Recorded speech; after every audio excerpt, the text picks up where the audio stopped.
All right, welcome in. We're getting set for kickoff here. The Blue Tornado of Paducah Tilghman. They're in town taking on the Hopkinsville Tigers. I don't know why the Paducah Tilghman is huge and the Tigers are small on the screen. Hoptown needs a home field advantage here. This game is for the district championship. It's also senior night, and it's also almost Halloween, so it's very festive here at the Stadium of Champions, Matt. So are you fired up? I'm fired up. I'm fired up tonight because these are two equally well-matched teams. As you said, there's a lot of things kind of going on tonight. One, it's the final home game of the season. It's also of the regular season. It's also a district championship between two very fine teams. And it's a fight for who's going to get home game advantage into the playoffs. Yeah, both teams will be home to start, but the winner gets to throw out. And these are two rivals that have been rivals for a long time. I believe I heard they started in 1929 or something like that. That's a long time ago. But, I was there for that ball game. You were there for that? Nah, you're young, Seth. You're young.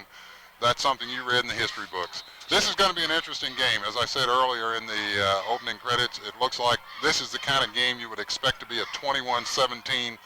Whichever way it goes, either team could win. It's going to be a rock 'em, sock 'em, slug it out kind of ball game, if you will. It's going to be awesome. Can't wait. We're getting set to kick it off here. Paducah. Get her done, guys. Get her done. Paducah doing the honors here. Ooh. Oh, it's a short kick taken at the 35-36 drop there. Yep. And Hoptown is in business to start. And you know who a majority of their offense is going to go to. Of right, course, Matt? of course, of course. We know that Mr. Taylor is going to probably be the man. But don't overlook the fact that we've got a fine young quarterback out there, too, Chris Thomas. Chris Thomas is on the brink of breaking a Hopkinsville record. On the brink of breaking a Hopkinsville record. We'll bring that up. And that's even over Mr. Football, Mr. Pulley. He's very close. It's a big record, too. That's after exactly his first right. completion, I'll give you a hint. After his first completion, we'll tell you what that record he's on the cusp of breaking is. And if he has a good game tonight, he can break it because the records don't go through the postseason. Oh, I like that term, on the cusp. All right, here we go. Shotgun formation, 3 wide receivers, split backs.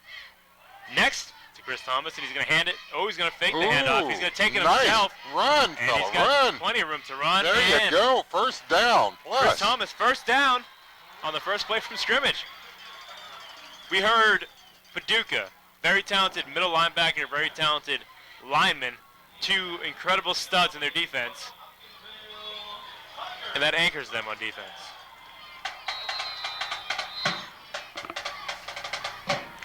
Both teams have a fairly strong defensive unit, Seth, and that's going to pay off for both teams, I suspect. But they're almost mirrors of each other. They've got strong running games on both sides. They've got good passing on both sides, good receivers on both sides, good defense, good offense. So this one could be, you call it. I think with the advantage Hopkinsville has, though, I think they might be a little bit more versatile. We'll see how that plays out. As Chuck Thomas went in motion, they pitch it to Emmanuel Taylor. He's got the sideline.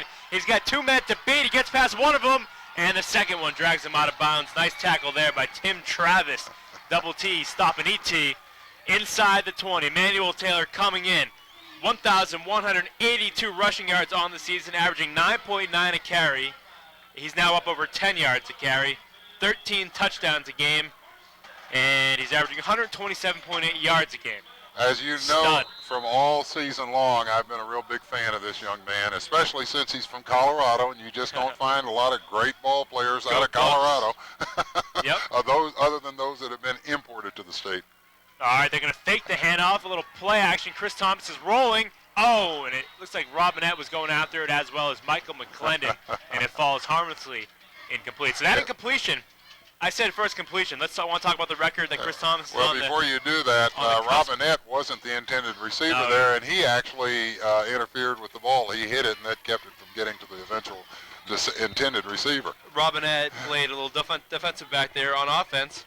So Chris Thomas coming in, 54 completions, 84 attempts. That's a 63.5 completion percentage.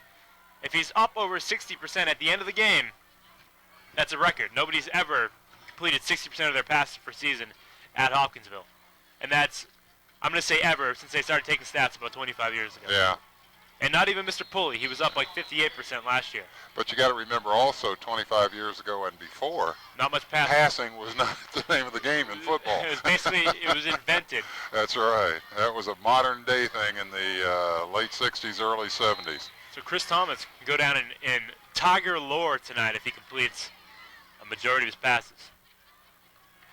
3rd down and 4 here. Big 3rd down play. Ball resting on the 16-yard line in Paducah territory. I formation.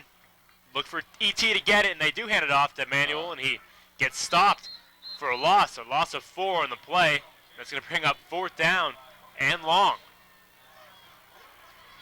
Well, they're still getting fairly close to field goal range, and at this point, if they did try a field goal, it would be something like 40 yards. Yeah, Alex Hayes is lining up. The ball will be snapped from the 15.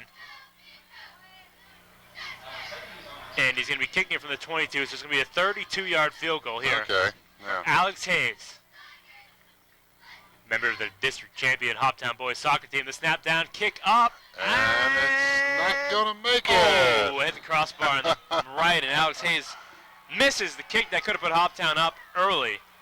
Drive started off nicely and then sputtered, Matt.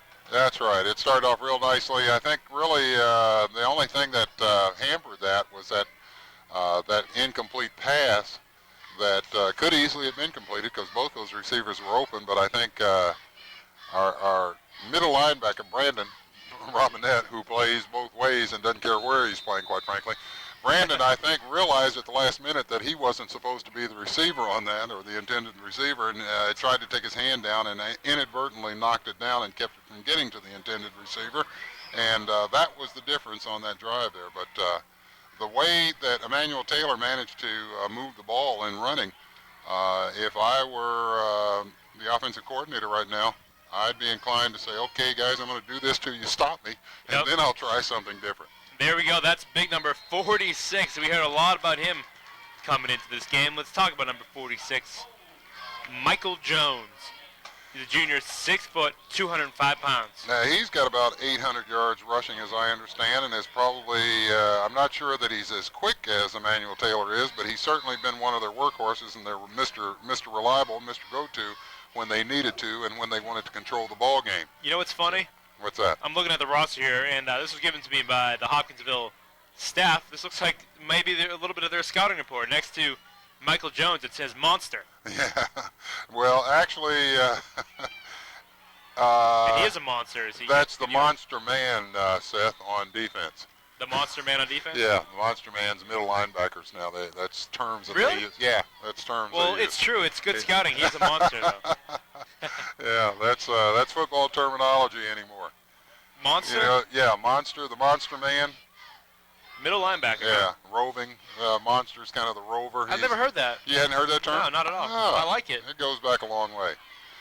He's the guy that has free reign. He doesn't have to play a zone. He's the monster that roams around knocking folks down and hurting people. He kind of resembles Micah Johnson in the blue and white out there. However, Micah Johnson would rock him, I have a feeling. Oh, nice stop there. Good penetration by LeVar Weston. Yeah. And good gang a host tackling. of other Tigers out there. Good gang tackling. Good stop by John Reed, also in on the play. Number 34, jumping around like he's listening to House of Pain. Looking at the Hoptown defensive front up against that rather good-sized Tilghman offensive line, looks like Hoptown's got the advantage quickness-wise, and that's probably what you're going to see a lot more of is them getting into the backfield with that penetration. It's going to force Tilghman to have to throw the ball, and I think you will see that a lot the next time Tilghman has the ball. All right, so 4th down and 3 here, and Tillman's going to be punting the ball away. Back deep for the Tigers. That's Chuck Thomas, who's going to fair catch it. Great field position for the Tigers. 46-yard line. That's where they'll take over. 1st down and 10. So both teams kind of feeling each other out a little bit. Hoptown got a little closer to scoring. They missed a field goal. Paducah, no dice either. So that's right. Hopkinsville wins this early battle with field position, right? They've won it with field position so far. Now all they have to do is punch it in, and that really puts the pressure on Tilghman at that point. I'd be inclined, Mr. Offensive Coordinator Goebel, I'd be inclined now to just turn Mr. Taylor loose and say, okay, guys, we're going to run it until you stop us. We're going to go to the right, we're going to go to the left, we're going to go up the middle, and when you finally stop us, we'll try something else. It's funny that you said that, talking to Coach Jones yesterday. He said every time Coach Goebel wants to call a play, it's always a pass, and Coach Jones says, I'm the running guy. Every once in a while I have to tell him, it's a running situation. 4th and 1, you don't pass it, Coach. So they just ran it right there to Mario Brazier, the second head of the two-headed Hoptown attack. That was an attempt at some type of a counter trap there, and it didn't work too well because it was too slow in developing, and it looked like the players were kind of out of position on that pulling counter, if you will. So Brazier didn't really have much of a chance there. He was too tight to the line, and the pulling guards got in his way, I think. No gain for Brazier. 2nd down and 10 here. Emmanuel Taylor, the single back behind Chris Thomas. Chuck goes in motion. They pitch it to E.T., and they're going to sweep it. He's got LeVar Weston in front of him. He breaks through. There you go. As close to a first down. He's down at the 45 of Paducah. Another great run there. He's right on that 9.9 average. Turn that young man loose. Let him have the ball 40 times this game. He's massive. He was my athlete of the week along with Mario Brazier. Yes. So he was about 250 yards last week. Brazier was over 100. And I'll continue my story in a second. I've always heard Al Michaels say that. Single back behind. Oh, they're going to sneak it. Yes, Chris Thomas takes it. And it looks like he's got enough for a first down. Yeah, so I'm interviewing them last night for my athlete of the week, and I was trying to do something fun, like a Monday Night Football, Emmanuel Taylor running back, Hopkinsville Tigers, and they go, can we take our shirts off? I was like, yeah, you'll look tougher. He's a man. He's bigger than a lot of the college kids I've seen play. Is that right? Both kids are Developed. stacked. They're jacked, yeah. Emmanuel Taylor, though, is huge. Lots of weight room. Lots of weight room work. Huge. Lots of weight room work. Funny interviews, too. Kid's got personality. Does he? Both of them have good personalities. Mario Brazier, for example, tonight's senior night, he got announced one of his hobbies was talking to the ladies. That's what they said in the PA. Hobbies include talking to the ladies. There you go. That's Brandon it. Robinette, Yes, sir. senior, first down, There you go. Hoptown. There you go. You're a big Brandon Robinette fan. Oh, I like tough guys.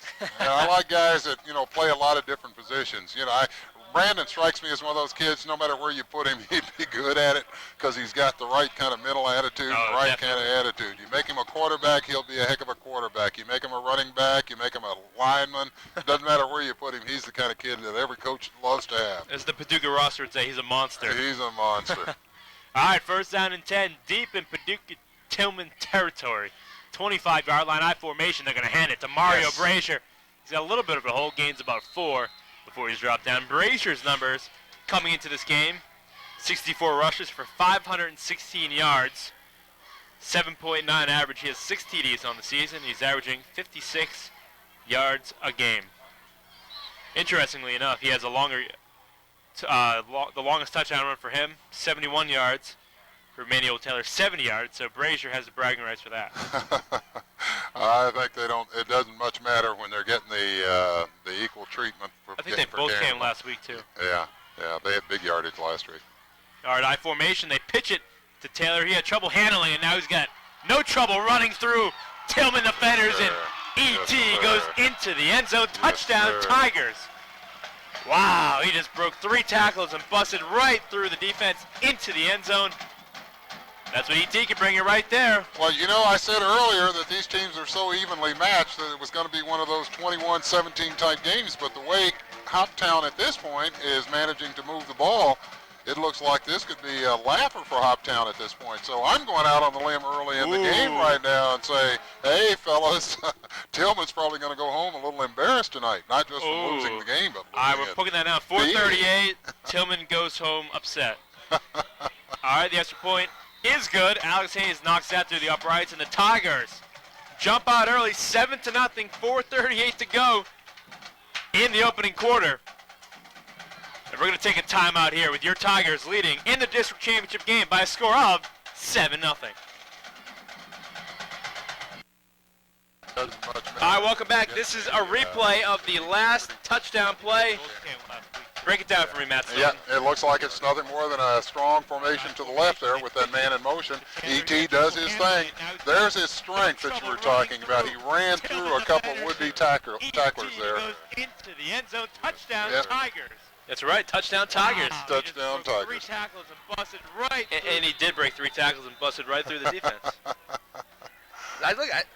Not bad. I get to critique my play-by-play while doing play-by-play. That's exactly Seth, right. you have to step it up, my man. You have to step it up. There's a good hit again. All right, so this is a wake-up sign for Paducah. You're saying They gotta get something going here. Or it's gonna be a long night for the It's going to be a long night for them. If they don't move the ball well, and at least, even if they don't score, if they don't get it down deep into Hoptown territory, so they can get out of their own ends or their own side of the 50-yard line. If they don't get out of there, they're going to be in the hole for the rest of the night because it limits what you can do offensively if you're on the wrong side of the 50-yard line. That's correct. So field position going to be a big factor in this game. 1st down and 10 for the Tornado. They're going to hand it off right up the middle. Not too much yardage there. And again, the key is that Hoptown's swarming defense. They're all over the ball carrier, and they're making good penetration, which again says something about the quickness up front there for the defensive unit. All right, 4:13 to go in the first. Clock running. Tornado break the huddle. David Jones, the quarterback. He's a big kid, 6'4", 200-pound junior, and he's got 5 wide receivers, empty backfield behind him. And I think you know Hoptown, what this is. yeah, I think it's a pass. Hoptown looked a little confused, and they overthrow it. It's picked off. Chuck Thomas with the interception. He's taking it the other way. Brought down inside the 14-yard line. Chuck Thomas. What a play by the senior on senior night. Interception. Right when I was calling the quarterback a monster. That was a extremely high pass. Only a monster could have caught that. Yeah. Well, and again, you're limited. You knew what the other team had to do, and there was nobody in the backfield except the quarterback in a drop-back position. It gave the Hoptown defensive unit a chance to just lay their ears back and go after them. That was a great defensive play. I was sitting back looking from up top. I was like, Hoptown's going to call a timeout. They don't have enough guys for the 5 wide. And they kind of just played a little zone. It was a zone. Yeah, and it was a zone. They just fell off, and it seemed like it tricked the quarterback a little bit. Exactly. A great play, tip, good hands by Chuck Thomas. And good field position once again for Hoptown. They can really, take control of this game early. They hand it off. Mario Brazier is going to cut it up the middle. He gets a gain of a couple before he gets dropped by the Blue Tornado D. I don't know if we have the replay of that interception, but great play. The receiver looked wide open and just completely overthrown by Mr. Jones. So second down and he 8. got his hand on it, and he kind of tipped it, and that's how it managed to get bounced up in the air. The minute you tip it, should have just let that one go, maybe. Yeah, he'd probably been better off letting it go. But you try. It's hard to tell somebody don't go after the ball. Yeah, but you have no idea. You can't fault him. That interception's on the quarterback. Here we go. All right, they fake the handoff, and Thomas gets hit. Small gain on the play. Come on, coach. Do what got you to this point. Let him run. So this is where Coach Jones tells Coach Goble, hey, Coach, let's run the ball here. But it's going to be tough to convince him on 3rd and 8, right? Yeah, now he's pretty much got to throw. But I would not even, with the kind of runners he's got here between Brazier and Taylor, I would wait until I got to that 3rd and 8 before I would throw the ball. There's a similar situation here in which LeVar Weston scored a touchdown. I don't think that's going to happen here. That was also in a blowout. So shotgun formation, 3 wide receivers for Chris Thomas. And he is going to throw. He's going to look. He's got Chuck, and he gets picked off, and there's room to run there. Yeah. And matching interceptions here kills the Hoptown drive. Puts them about back where they were when they were intercepted. Hoptown could have taken a 2-score advantage and got a field goal there if they played a little conservatively. But you can't knock them for going for the end zone there. You got to do that. Yeah. I mean, that's a big dagger in the heart going up 14. But I'm not knocking him at all. But I would have tried 2 runs rather than that 2nd down when he got himself out there trying to throw the ball and lost yardage on that. And that forced a passing situation at that point. But I would have run the ball until they stopped me. And then once they stopped me, I'd try something else. So the Thomas brothers with interceptions on back-to-back drives. However, the latter. And the ball is on the ground. Hoptown has the ball. You're right, Matt. They've got it back. And who fought? Was that John? It's either 34 or 45. That picked it up. It was 45, I think, that picked it up. But it was number 4 that from the quarterback, Michael Jones. Yeah. So Michael Jones with the fumble. David Jones. David Jones. Well, I think what had happened there, he was trying to hand it off, and the running back didn't get a good handle on it. See what happened. Nothing. Nothing happened. Nothing happened. 1st and 10, Hoptown. So back-to-back turnovers. When you say, like the old Saturday Night Live, never mind.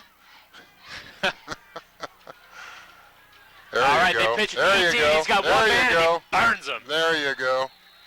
Run that ball. He froze that defender. Yeah, that's right. Run that ball. It's obvious from the first few running plays of this game that Hoptown can run on these guys, and I had to run it to death. They do have some massive guys like 57 there. Brian Hall, he's 6'2", 255 tackle / linebacker. You'll see him on the line right now. I was trying to see if we had young Mr. Lawrence going in there. I've forgotten his number. 20. 20, number 20, that's right. 21 is Brazier. Looks like we have Robinette lined up. Lead blocking for E.T., who hits the hole hard. See, what I like about him is he delivers the blow. He doesn't get hit. Yeah. He hits you. Yeah. And that's the way a good running back does. He doesn't wait for somebody to come to him. He just takes it right to him. As he said in my Athlete of the Week package, which was funny, you should try to check it out tonight. He goes, not that it's a good, just a great interview with Emmanuel. He goes, I don't like to juke. He goes, it makes me tired. He's like, I just want to run straight, knock someone over, and get in the end zone. It just makes you too tired to juke. He's not that big, but there are a number of very successful backs that ran that way. Taylor from the old Green Bay Packers. Jim Brown. Yeah, Jim Brown. He was elusive too, but he was just bruising. I didn't see him play. I'm just kidding. I saw him play, and I actually had a chance to play against him. Did he run you over? No. I was on. We were both on offense. And you were very excited about that. I was very happy about that. All right, after a measurement, Tigers first down. So here we go, first down and 10 to go from the 17-yard line. 38 seconds, clock running. First quarter just about to wind down here in the district championship game. 4-0 Hoptown, 4-0 Paducah Tilghman in the district. This one gives you home field advantage all the way through the playoffs. I formation behind Chris Thomas. Yeah. Brazier is the second back. E.T. again. That's Brazier this time. Brazier takes the pick. He's the jukier back. He cuts back, gets back to the line of scrimmage before he's dropped, and there's a flag on the play. Let's see what the call is. The difference in the running styles of Brazier and E.T., you're right. E.T. has that just grab the ball and take off. Don't waste any motion. And if you watch Brazier run, Brazier has a tendency to want to sidestep and do a little dance here and there, and that works for him. But it's a good change of pace back. That's right, but he would get a lot more yardage if he was more like E.T. and just kind of take the ball and go. Earlier in the season, when Brazier came in, a lot of people were expecting run. Were expecting pass. They thought Emmanuel Taylor was getting a break. Yeah. And let's see here. We got a 10-yard penalty, and they're gonna roll the clock. So that's gonna do it for the first quarter. Yep. Hoptown leading 7-0 here in the district championship game. The winner takes home the district title, and Hoptown has the advantage early. We're going to take a break on WKG's Game of the Week, 7-0 Hopkinsville at the end of one. All right, we are back. Second quarter just about to get underway here. Hopkinsville leading 7-0 over Paducah Tilghman. 6-3 Tigers, 6-3 Tornado. 4-0 district, 4-0 district. 4-0 district, 4-0 district.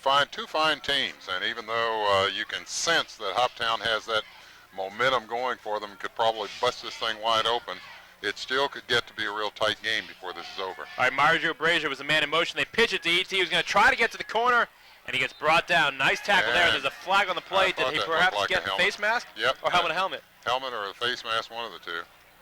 Yeah, good penetration and tackle by Bradley James. They have 4 Jones on this team, by the way. A lot of J's, I noticed, in the round. Probably not related either. David Jones, Dwayne Jones, Jared Jones, Michael Jones. Yeah. They're Jonesing. What's the penalty? Did you see it? No, but I face think mask. Yeah, was it a face mask? Okay. So they're going to mark that one up. 1, 2, 3, 4, 5 yards. Incidental face mask. That makes it a little better, and we've got a slight wind tonight.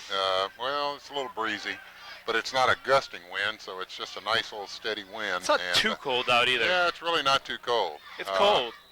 It's chilly. Let's put it that way. It's chillier than we've seen in the. This is the first nice fall night. Let's put it that Beautiful. way that we've I had. like It's it. beautiful. I do too.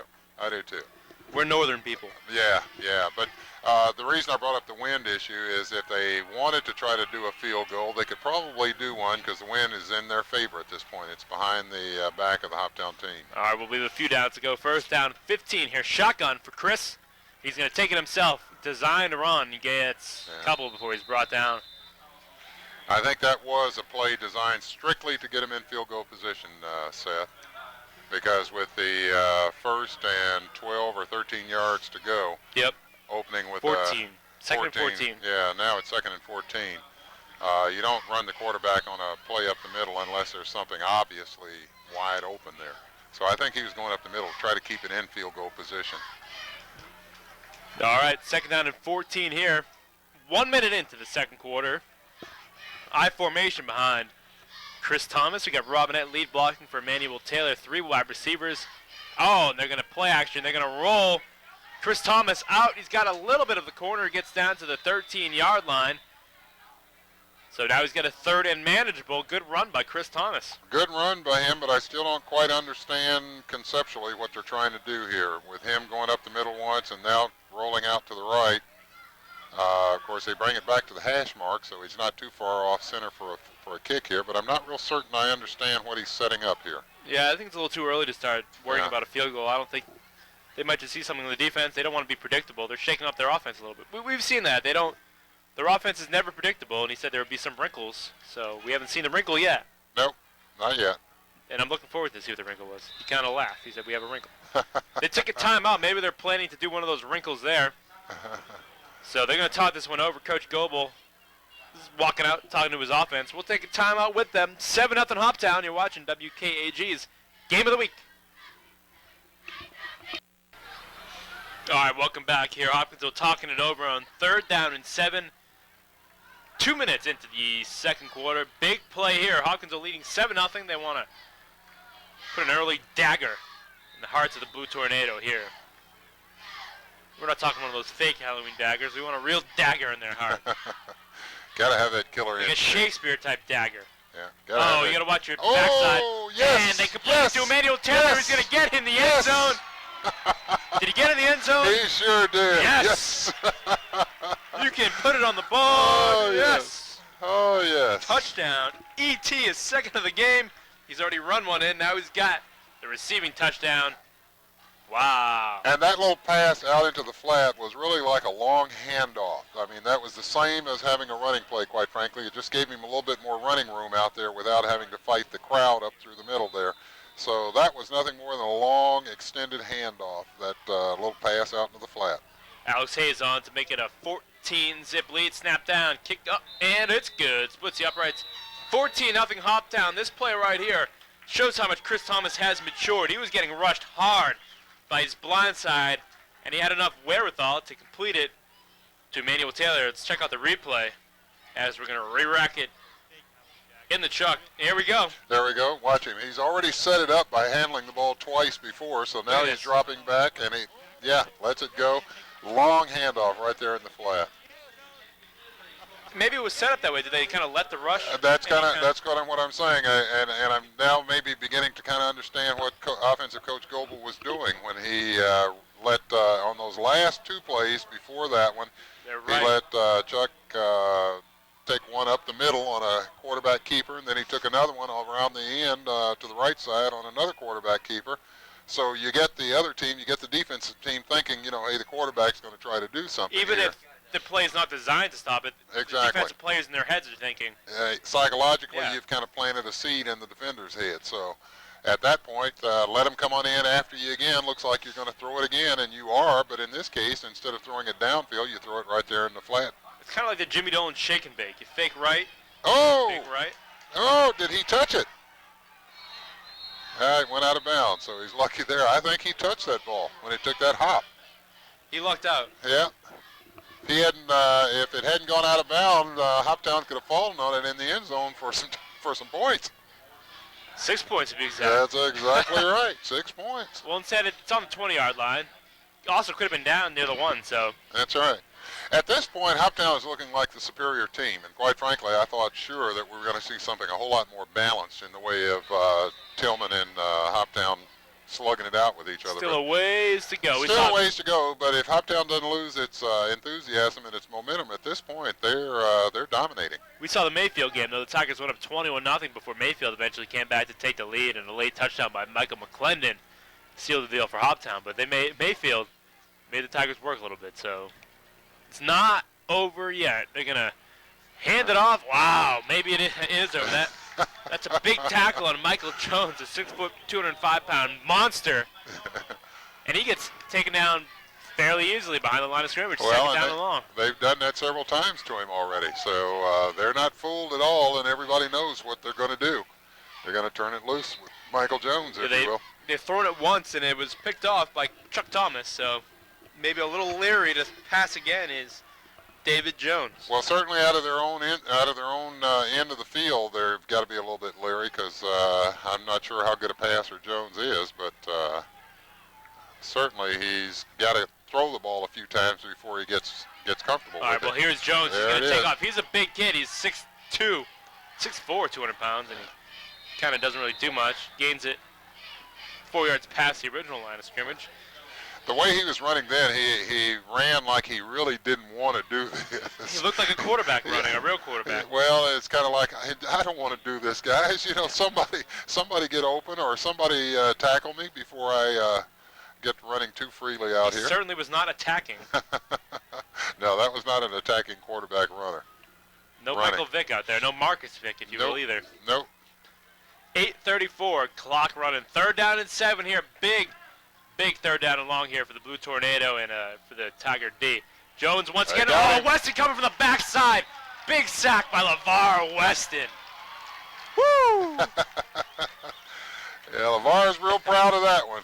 LeVar was nailing Emmanuel Taylor before the game in practice. They were hitting each other very hard. Yeah. And they were both fired up, so you knew he really wanted to hit one of the Tornado.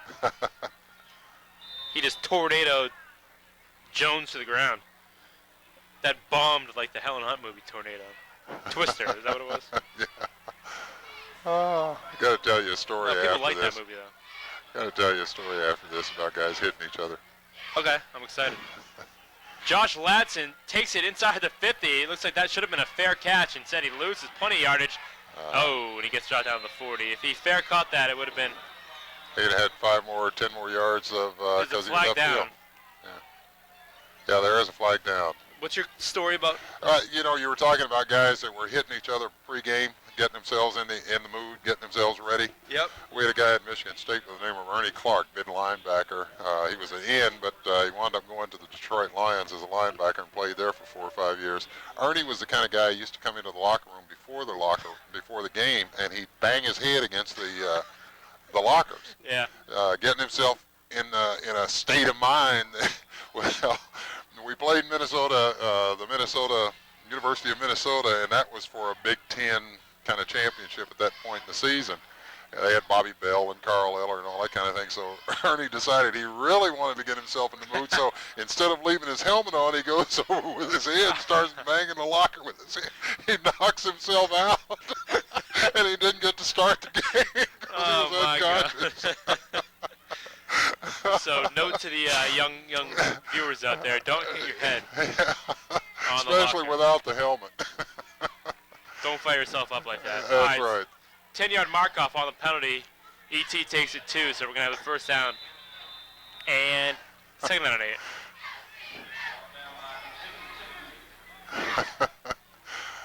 That was so funny. I hope you never tried to imitate his. We were all a bunch of us were sophomores, and this was the first time we'd come up with the varsity because freshmen weren't eligible in those days. So this was our first time up with the varsity, and we didn't understand these strange antics of these guys that were upper class.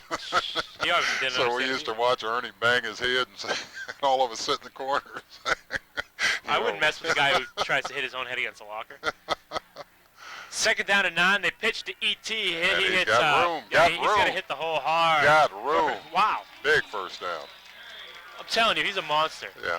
Even if you don't have strength when you're moving that fast, momentum. You know, it's like trying to catch a bullet. momentum will actually, cause you to get an extra lot of penetration, and it doesn't feel good when you're hit by a speeding bullet. Especially a speeding bullet that weighs in at what? What's Taylor listed at? He's not really all that large. He's listed at 189. I don't know about that. Yeah, I would buy that. He looks to be about that size. But again, speed, whether it's a 22 bullet or whether it's a howitzer, speed kills. Well, Emmanuel Taylor's only a junior, by the way. Yeah. Missed the last season. Imagine if they had him last year. They hand it off to Brazier this time. A little change of pace. There you go. The little guy, I'm going to call him. There you go. Gets a big gain. He's not that much smaller, though. Yeah, 177 they're showing him at Brazier. 5'8". Yeah.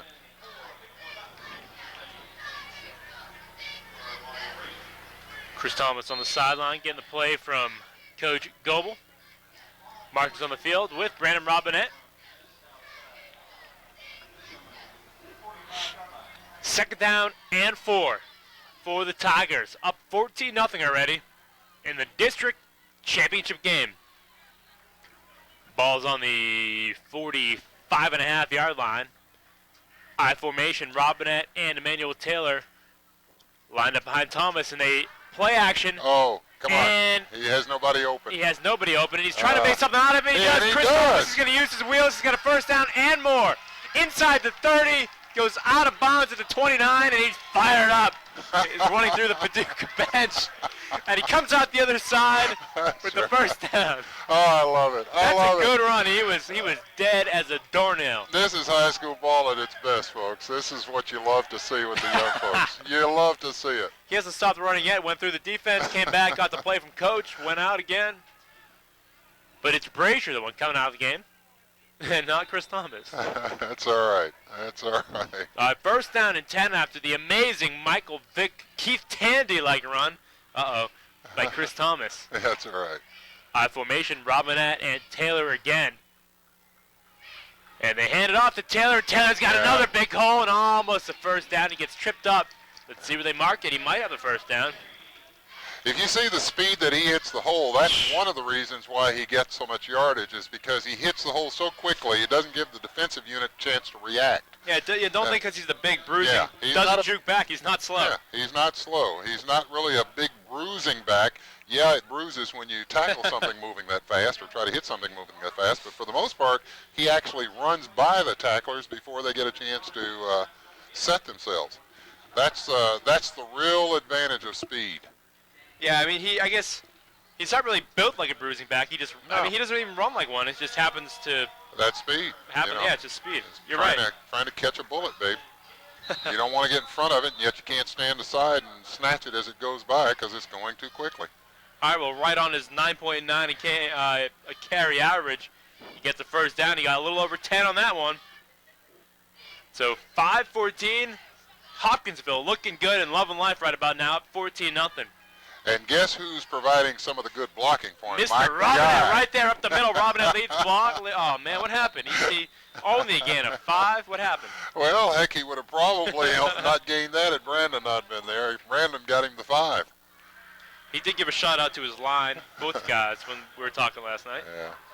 If this were the NFL, they'd, the bad line. Oh, wait, hey, that's anywhere, buddy. You don't want your linemen getting angry at you. I love it. At the end of the season, the quarterback always buys nice watches to the line. That's right. Dinners. That's right. Here we go. The I formation is really working for the Tigers. Second down and 7. Chuck Thomas on the near side. Lined up. Wide receiver Josh Latson on the other side. They look to Chuck. Good one. Little high and brother-to-brother Good touchdown. One. The Thomas brothers account for the 20th point of the night. Hoptown looking great, up 20-0 over Paducah Tilghman. As Ray Charles said, what did I say? Little Ray Charles, huh? Yeah, what did I say? It's going to be a blow for, it's going to be embarrassing. I shouldn't say blowout. It's going to be embarrassing for Paducah Tilghman because Hoptown right now is just a much quicker team, and they're more fired up, and they're just putting it to them.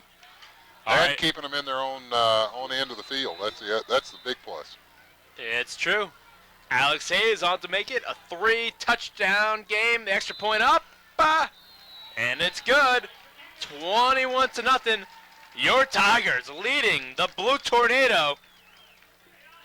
early. Still early. 4:18 to go. Matt Snorton.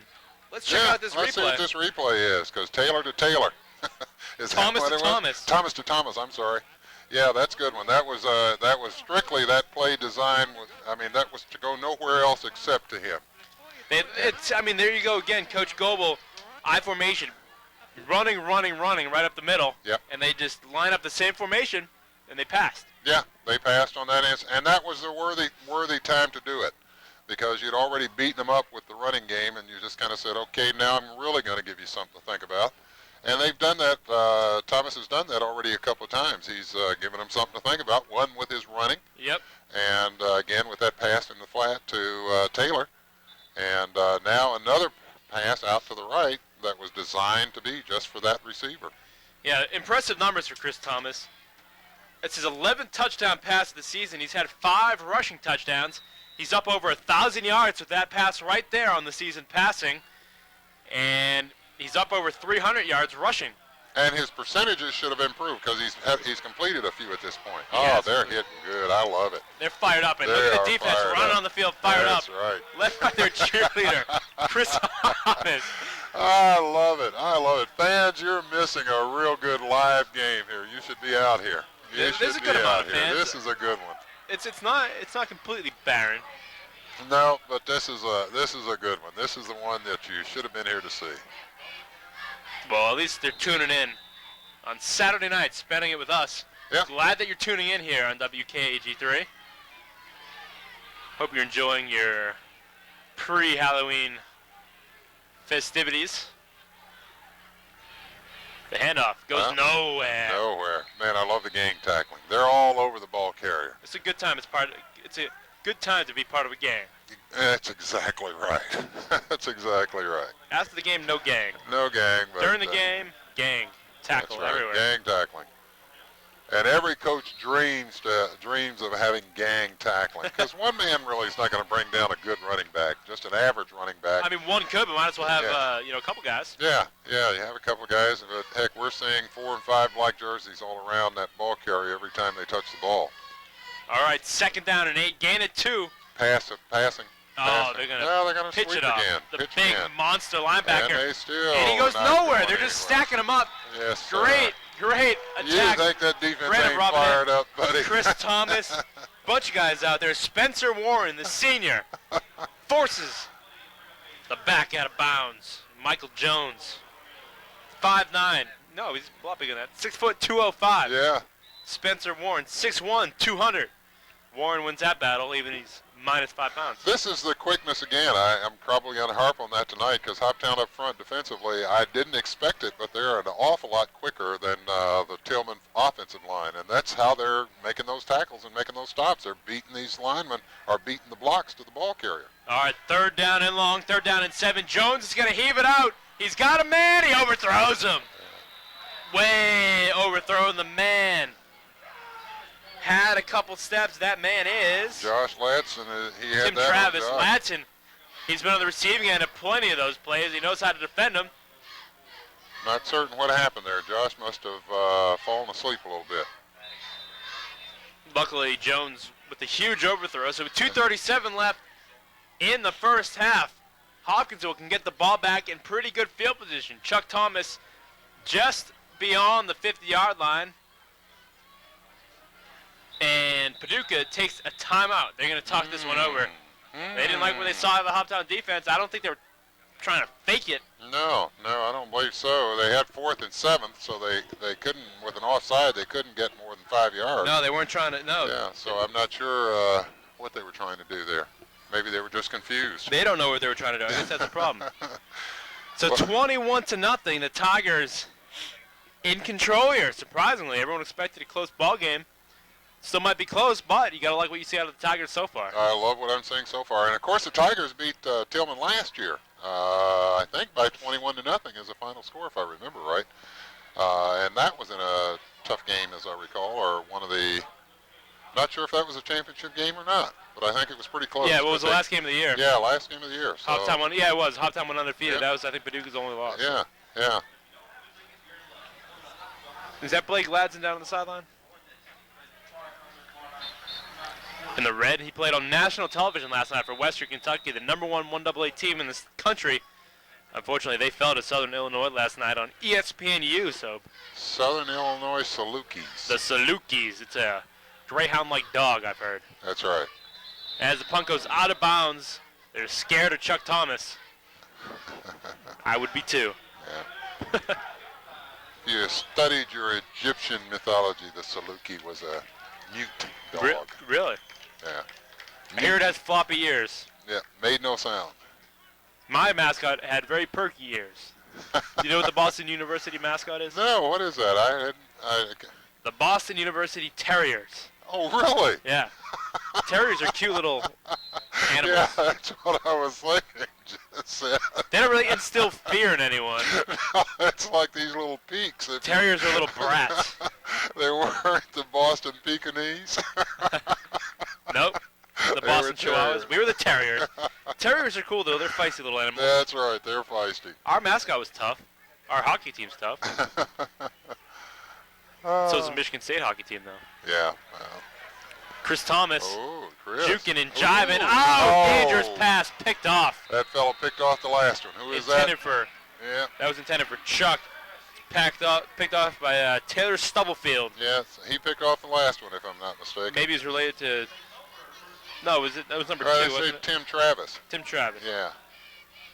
Well, Oh, that could be costly right there. it sure could. It is costly, but it could be more costly. Well, it's a bad time, or the timing, if you will, for an interception. Of course, there's never a good time, I guess, but right in the middle of the field like this, that gives the other team a lot of momentum and a lot of confidence at this point to get it on into the end zone. It's actually in Tiger territory, 49-yard line. Paducah hasn't got. Oh, the flea flicker. They haven't done anything on offense. Jones looking deep, and it's way high and over. Thrown again. The pass was just lofted up there. They kind of just wanted to do a jump ball. Well, there was a lot of pressure being put on the quarterback at that point, even with the flea flicker, which is kind of a surprise play, if you will. It didn't seem to fool the Hoptown defensive front. They just kept coming. I like the play call. It's all about being, you're riding momentum here. That's right. That's right. But Hoptown weathered the tornado On that play, anyway. on that play. 2nd down and 10, 2:11 to go here. Time not on the tornado side. I formation. Behind Jones. He's going to pass again. Oh, and it's incomplete. Oh, almost picked again. Very close was Chris Thomas to bouncing back from his own pick with the pick of his own on defense. So Hoptown looking stout defensively up there. Defensively, putting pressure on Whether that it's the quarterback pass up or the front. run. Putting the pressure on the quarterback up front, and the defenders are doing a real good job of staying with the receivers coming downfield, especially on the shorter plays or shorter attempts. All right, so here we go. 3rd down and 10. Big play. They're going to empty the backfield. 5 wide. Yeah, I 3 think on this the near is a side. passing formation. Yeah, I would think so. Jones, he's got no one is picked up That's again. picked Chuck up. Thomas Go, is second of the game, and he's got the sideline. He's got one man to beat. Gets a great block by Spencer Warren, and he gets inside the 5. Almost made it to the end zone. Chuck Thomas. That's right. Chuck Thomas is rising to the occasion tonight. His 2nd pick in Hoptown. Wow. Now he's a senior. He's got to go out looking good. Sure is a Senior night. He's got to do He's it. picking up his little bro. That's what he's got to do. Got to do it. Got to do it. 2 So, Chris all right. Thomas interceptions and 2 Chuck Thomas interceptions on defense. That's right. He's picking him up. You got to pick up the bro. Yeah, got to pick him up, and at the same time leave a message. All right, fella, you got to live up to what I did. I would line up Chuck in the in backfield. Get him a touchdown here. He deserves a touchdown. He sure does. Well, didn't he just get one on the reception? He does have a reception. Yeah. You're right. Get him. He deserves a touchdown there, though. Oh, we got a Somebody penalty. offsides there. It looks like the defense was offsides there. The play came in late. Caught a glimpse of Let's hope it's on of the defense because movement from the other side there. they're on the 4-yard line, and it's a Yeah, it is. offsides on the D. Yeah. All right, move that half a distance to the goal line closer. Yeah, I thought First I down caught to a go from the glimpse. 2. I say you bring in LeVar Weston in the backfield and let him rumble it in. Give it to Robinette, my man. Give it to Robinette. Yeah, you want to spread the love Let around, him right? run over somebody. ET would be too much of a given. Give it to Robinette and let him run into some linemen and just push him on into the end zone. What do you do here? Do you give it to Robinette? Yeah, I'd give it to Robinette. But he looks like he's lead blocking here. They're stacking the line. This is just going to be smash mouth football, I would think. Robinette. They're going to give it. Letting him lead block. ET, third touchdown of the night. The trifecta for Taylor. How about them Tigers? But the block that put him into the end zone, Robinette delivered. B-Rob. He kicked out on that on-rushing lineman, kicked him out, and E.T. walked right on through the hole. E.T. phone home. Phone home. Home. Home. That's a good impression. Alex Hayes on to make it a 4-touchdown Tiger advantage. Oh, almost blocked. Yeah. He missed it. That's the first thing to go wrong for the Tigers. How did he miss that? It looked like it was. I thought it was to the left. It looked like it had gone in or gone through. 27-0. Hopkinsville in control. Still a minute and 44 left in the first half, Matt. You know, they missed this extra point and they missed a field goal. It could have easily been 30-some points already. Yep, 30 plus points already. And the interceptions, fortunately, haven't hurt them. They've managed to either re-intercept and get it back, or they've stopped the other team from making any progress downfield. So they've done a real good job defensively. All right, well, I know how big this drive is for Paducah being down 27-0, but with a minute and 44 on the clock, it kind of intensifies a little bit. You need to go in the locker room on a high note, right? You need to go in the locker room on a high note. You want to show that you can do something, so you want to try to get something done before you go in the locker room. If you do manage to score, even if it's just a field goal, then at least you know you can score against them. Right now, Tigers have got Paducah thinking, man, we can't do anything right tonight. Oh, that's a great kick and a great tackle. No, ref, that was not a face mask, ref. I know that's what you're going to holler. That was a head tackle. That was E.T., by the way. That was E.T. No, ref. You thought because that looked so vicious, you felt you had to call something. That was just plain vicious, you're right. Yeah, that was just a tough hit. Yeah, no, that wasn't a face mask.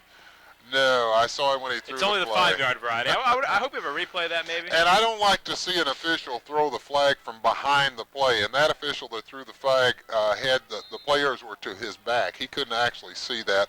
But the officials that were looking right at the play and facing it, they didn't make any move at all. So it was coming from the backside. That's just not a. He felt he had to do something. All right, well, Jones back to pass, and he gets. And there's. Oh! That fell between 3 Tiger defenders. John Gladson. Yeah. John Reed, head between his hands. It went right through his hand. That was Coleman. Oh, Coleman. I'm sorry. Yeah, it went right 32. through his hands. Went right through his hands. Oh, that's 32's Max Arnold. He's coming. Yeah, you're right. Went right through his hands. That's why he's not a receiver. You're right, James Coleman. That ball did have a little zip on it. And a little giddy up. Had a little zip on it. Little it's mustard. It's hard sometimes when that ball, especially on a chilly night when your fingers aren't real warm and you're not used to catching the ball. All right, 2nd down and 10. Here we go. 5 wide receivers again. This hasn't worked. And LeVar Weston breaking through the line. Got a little running room. Well, he still didn't get the first down. See, I love what I'm seeing. It's too bad there's a halftime because they're flying right now. The play is done. They're still hitting. They're getting after it. Yeah, they're getting after it, and that was gang tackling again. But they're not just tackling. They're getting vicious out there. Well, it's that time of the year. You can't afford at this time of the year, and you're going into the playoffs, but you can't afford to be taking it easy right now because it's kind of like there's that no tomorrow thing. It's like the playoffs in baseball or football or any other sport. Every game now counts more than just we've got next week. You don't have a guarantee of next week anymore. And it's short, 3rd down and short. Yeah. 3rd down and short, and I have a feeling this is going to be a quarterback sneak. With that big 6'3", 6'2" quarterback, he's got to make an effort there. Listen to 6'4". Yeah. Minute and 12 on the clock, 3rd down and short. See if the Hoptown defense can respond. They've come through all night long. Single back behind Jones. It looks like he's going to sneak it, and he does. Oh, and he doesn't make it. He does not make it. Big fella, you just lay down at 6'4", and you get 2 John inches. Reed popping out there. I think LeVar Weston had to have been involved in that play. He did not make it. Not even close. He lost it a little bit, too. Yeah. He Timeout, did not Hoptown. make it. He did not make it. He didn't put any forward movement at all. He just kind of stood up and like he was going to take a stroll, and they just socked him right there in his tracks. All right, so jump into Perry Thomas's shoes here. 4th and 1. 4th and very short. It's under 1. 49 seconds on the clock. You're already down 27-0, and you're deep, deep, deep in your own territory. I'd go ahead and punt the ball.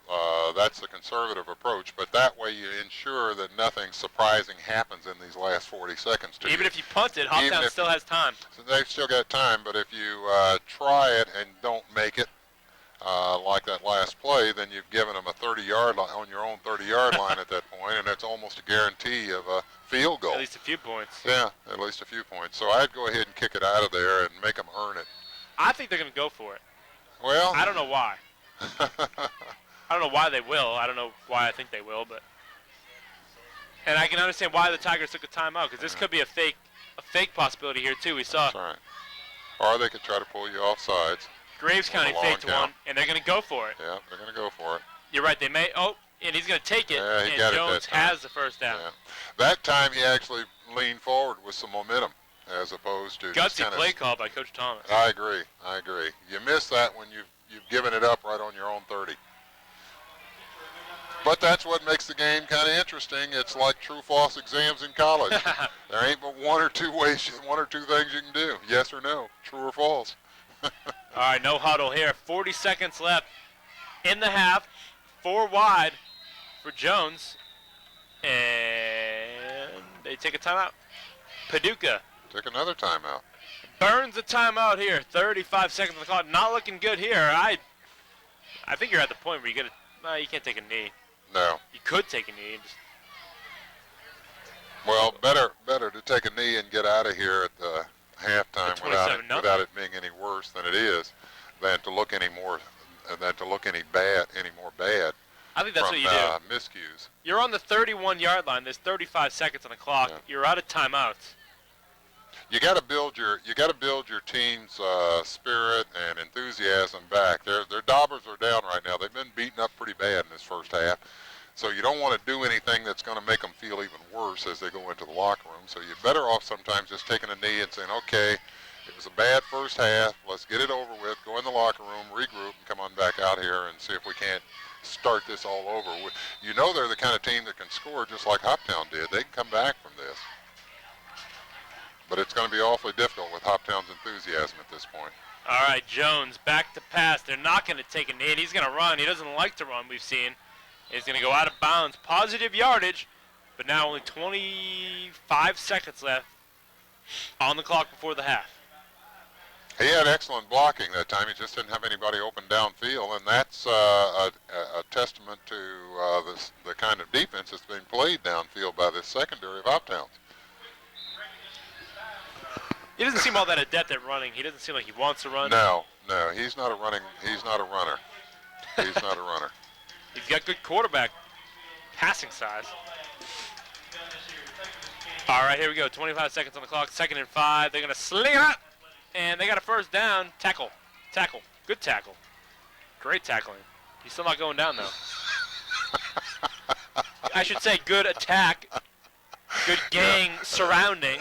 Good gang surrounding. You know what they were trying to do at that point? They were trying to snatch the ball out of his arms, and that's Smart why the guy move. wasn't going down, because they were pulling on the ball rather than pulling on the player. Seen it happen before. The ref waits a little bit too long. Yeah, they were tackling the ball then. All right, 18 seconds left, and they're going to down it. Down it. And what? I'm not sure. Well, they had no more timeouts Yeah. left. And 13 seconds. They're making a little charge here. Still, they're too like far out. that ball was almost picked off, almost fumbled. So They're too far out for a field goal. Way And 13 seconds to go. I guess I'm really not sure why bother. well, I guess go for it. I mean, because say you do give the ball over on downs to Hoptown. Yeah. Well, go can't for do it. anything. All you can do at this point is put it long downfield. But if you do that and it gets picked off, Hoptown has shown they can bring it back on you. All right, 13 seconds on the clock. Long downfield. 10 on the clock. Long Jones is downfield. heaving it, and touchdown. Be darned. Paducah Tilghman. That's Oh, exactly be what they darned. needed to end the half, and they That's right. got it done.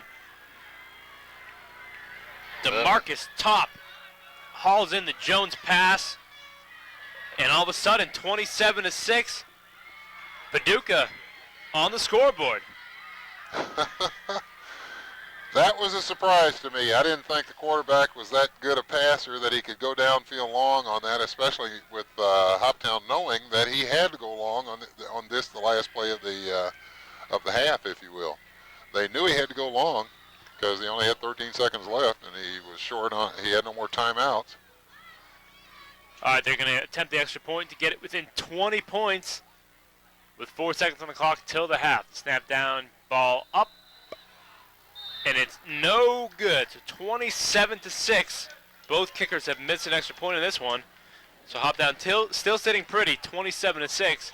But like you said, Paducah went in the halftime locker room with momentum. They've got a little momentum. If they can keep Hoptown from getting any kind of a decent return this time, that'll give them that enthusiasm and that confidence to go in halftime, regroup, and come on back out.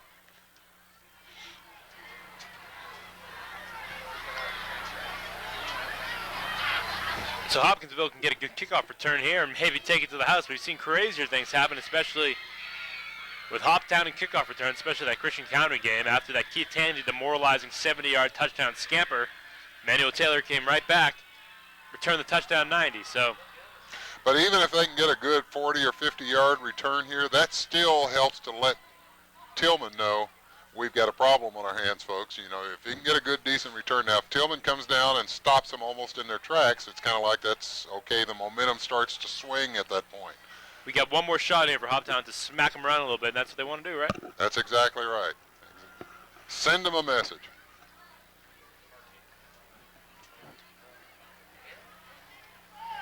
E.T.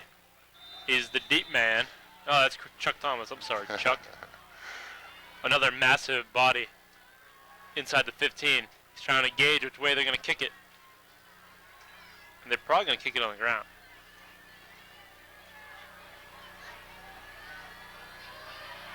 Yeah. They sort of squib it. Yeah. Chuck is going to take it. There He's you go. got a V in There front you of him. go. Good. Why do you bust outside? You had all that blocking up the middle.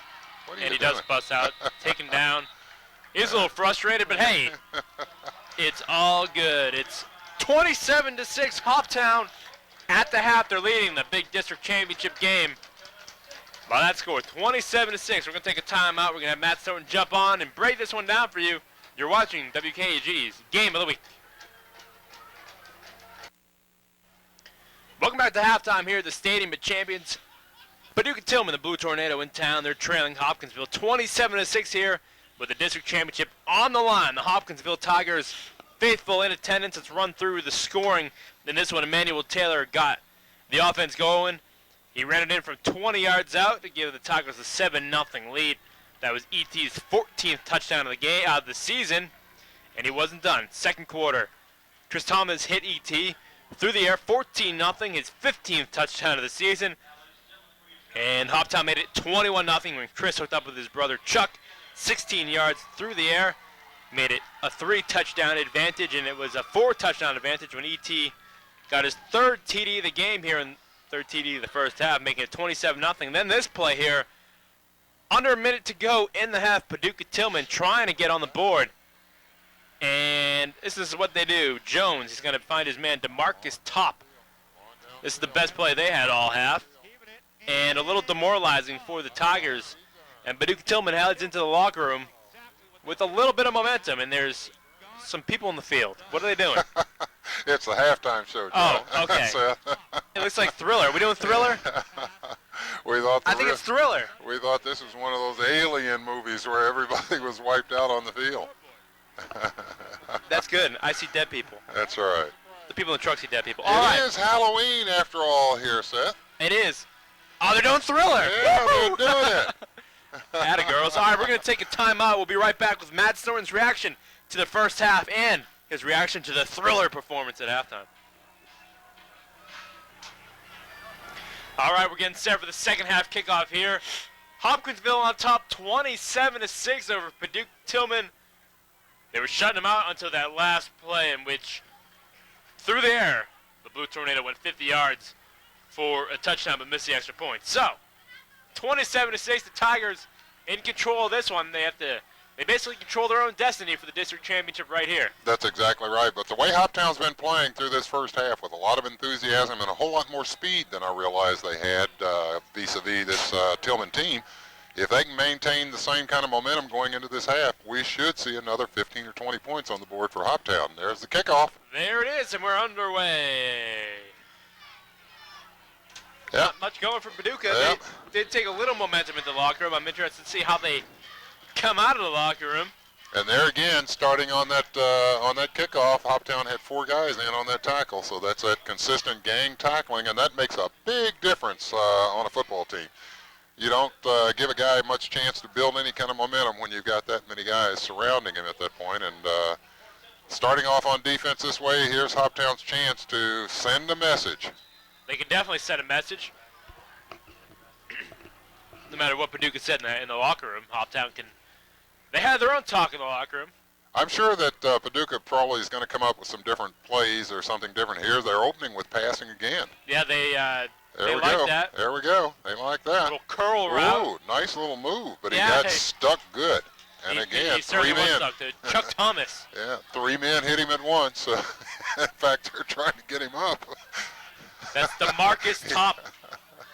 Yeah, he's saying, send in a substitute, coach. Get me out of here. He's got 2 straight passes. He's the one who caught that touchdown, man. That's exactly right. It looks like they bagged him up a little bit with 3 guys hitting him at once. There was 2 low and 1 high. He should go to Western Kentucky. DeMarcus Top, the topper.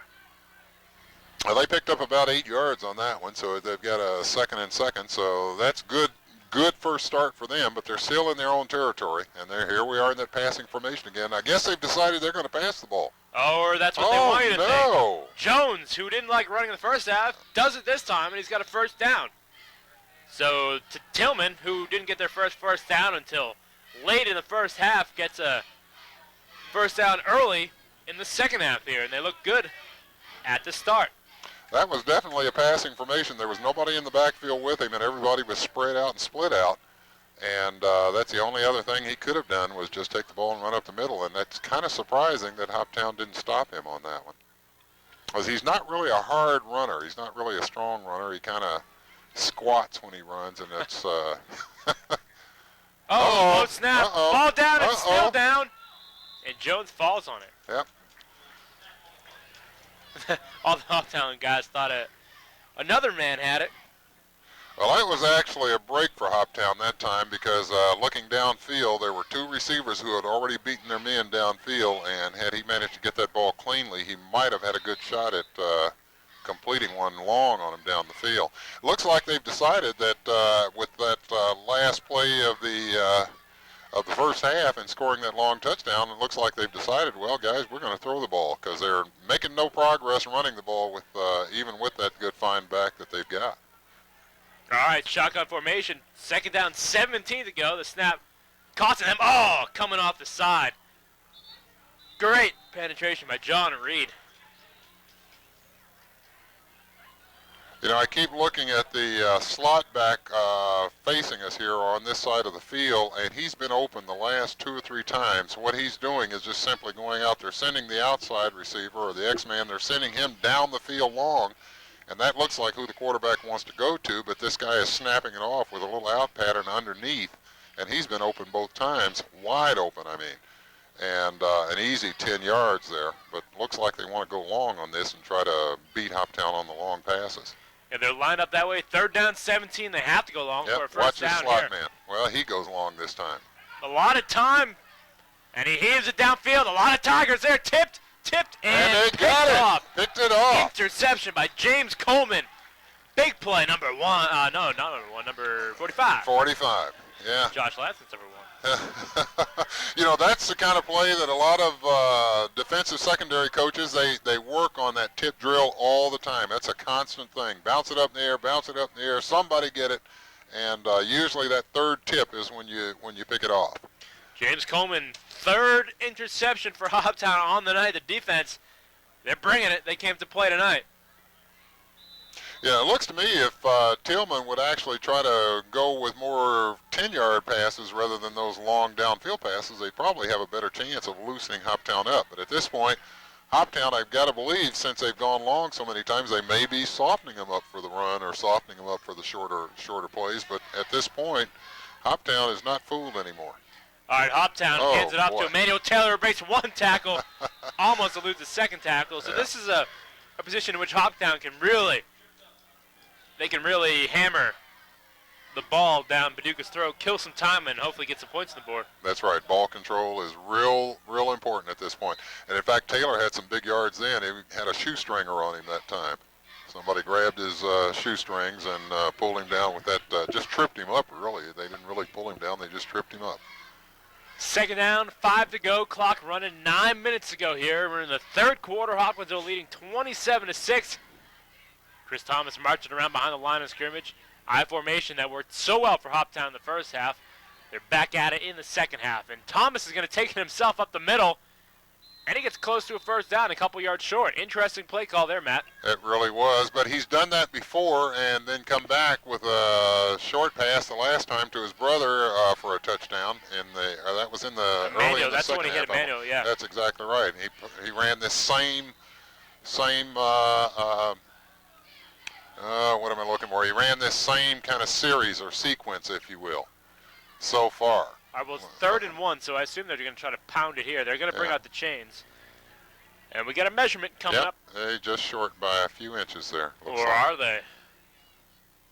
Just short by a few inches. Yeah. Inches, you're right. Just a few inches. Sneak it and be conservative here, or do you hand it off? Nah, I'd go ahead and hand it off because he's only in he's got it's 3rd down at this point, 3rd and 1. I'd go ahead and hand it off and let somebody pound up, and maybe get loose again.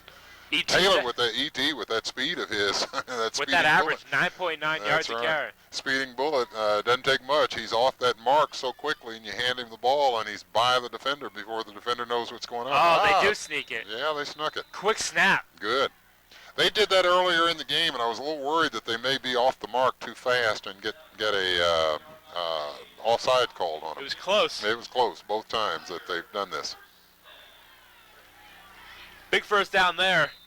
Milks this clock even more. The clock is the Tigers' best friend right about now. They're going to try to complete some passes inbounds and get some running plays going as 8 minutes is on the clock. We saw last week in the 4th quarter, Graves County, a 5+ minute drive in the 4th to milk that ball game over Christian County. The pressure's on Tilghman at this point. Hoptown can certainly just do their thing, if you will, and keep the pressure on by eating up the clock. Keep the pressure on Tilghman at this point. Looks like too much time. Delay a game. Clock not the Tigers' best friend on that play. That's right. Too much time. It's going to be a loss of 5 there. First down, 15.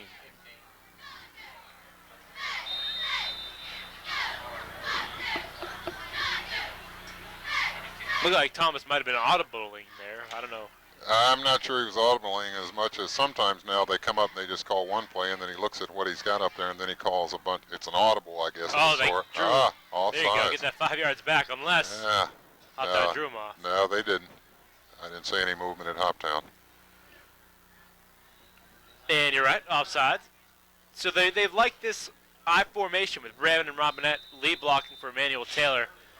It seems like a deadly combination to me. It is, and it's very much like the OT formation, except by stacking it like this, or it's like a split backfield, but by stacking it like this, you give the lead blocker some added advantage. And that's what they're going to do right here, lead block for E.T., who looks like he was going to get dropped for no gain and bounces back and all of a sudden has a gain of 5. E.T., 3 touchdowns on the night. He wants to get a 4th one on this drive. I can guarantee you that. Have you been keeping up with Taylor, or not Taylor, with Thomas's percentage at this point? I have not. I've lost a little bit of count. Okay. We can check next door, though. I'm sure they'll have it. That doesn't help our folks at home, but we'll get it done. Yeah, we'll get her done. All right, here we go. Now it's a shotgun split formation. 2nd and 5 here. Still two wide receivers. They're going to hand it off. E.T. Ooh. He's got a hole. He's got room to run. He's got a man to beat. Nice block. Can he get to the corner? And he's oh man.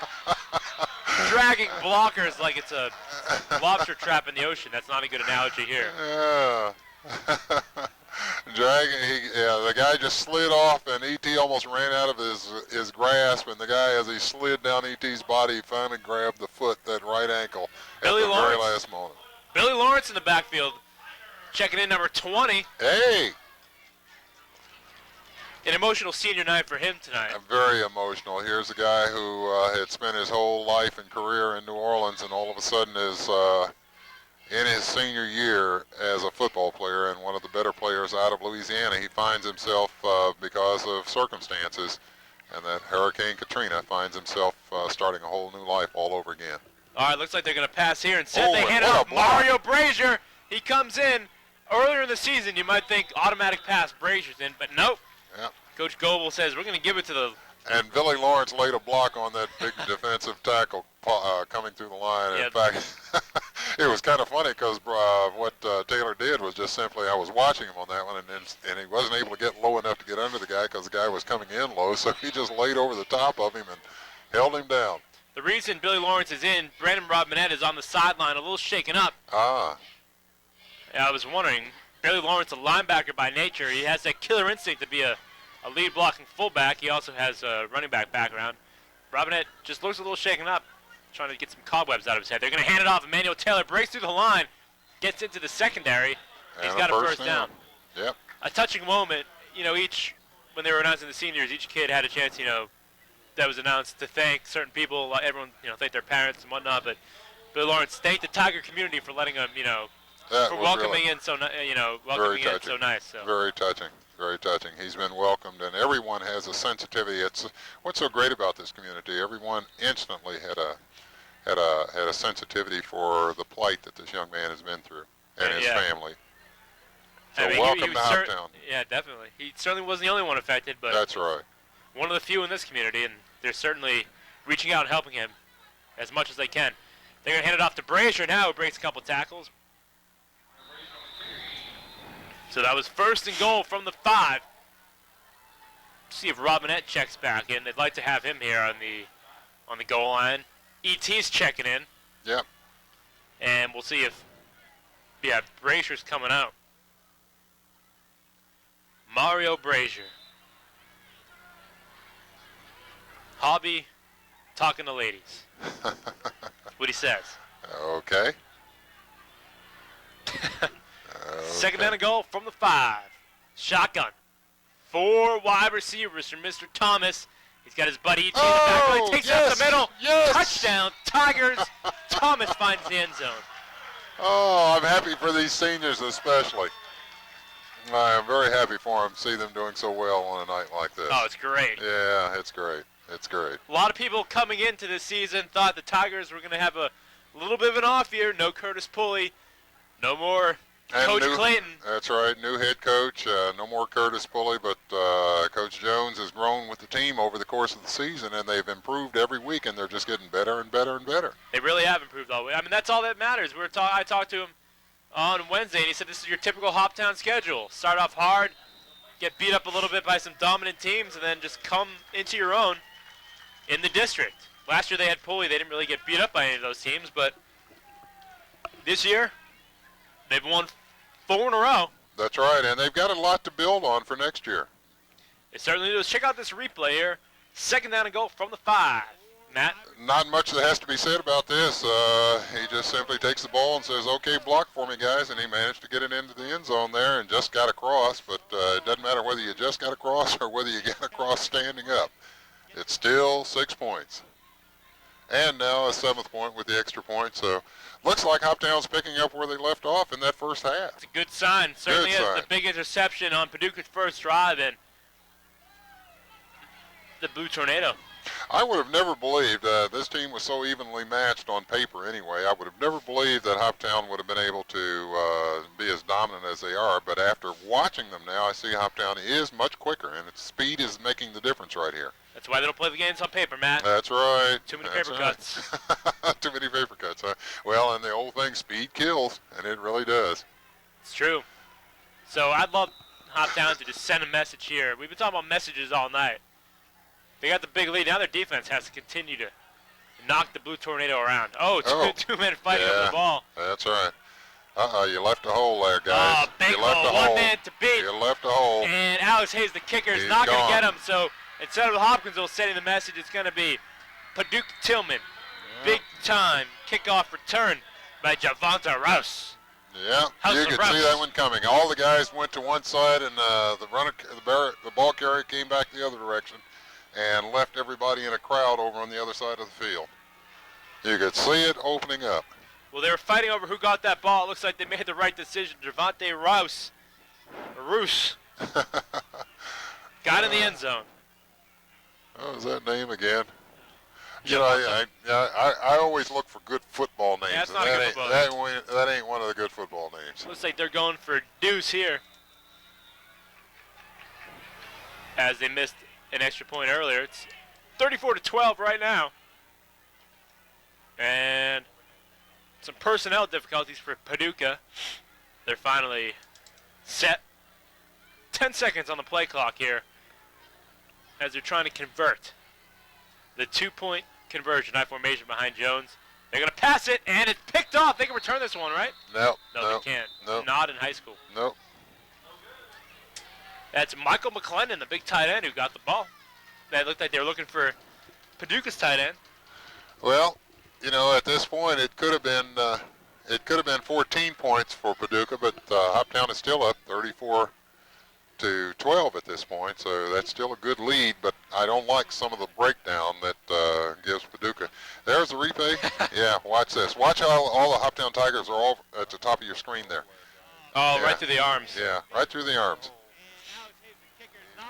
Alex Hayes, the kicker, is not going to get him. Yeah. Nothing much to say about that one. You just simply say, okay, he's gone. Once you break, and that's the thing about kickoffs and punt returns. Once you get past that oncoming rush and there's no backup behind it, you really don't have anybody to stop you. So long runs are not unusual there.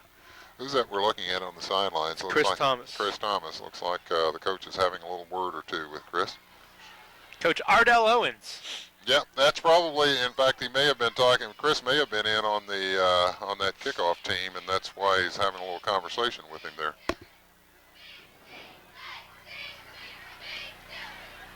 All right, here comes the kickoff. 4:55 left in the third. Hoptown leading 34-12. But Paducah. Let's see how Hoptown reacts after that long kickoff return, and if Hoptown will come back and get some decent field position and take it down and score, then we know it hasn't hurt them emotionally or psychologically.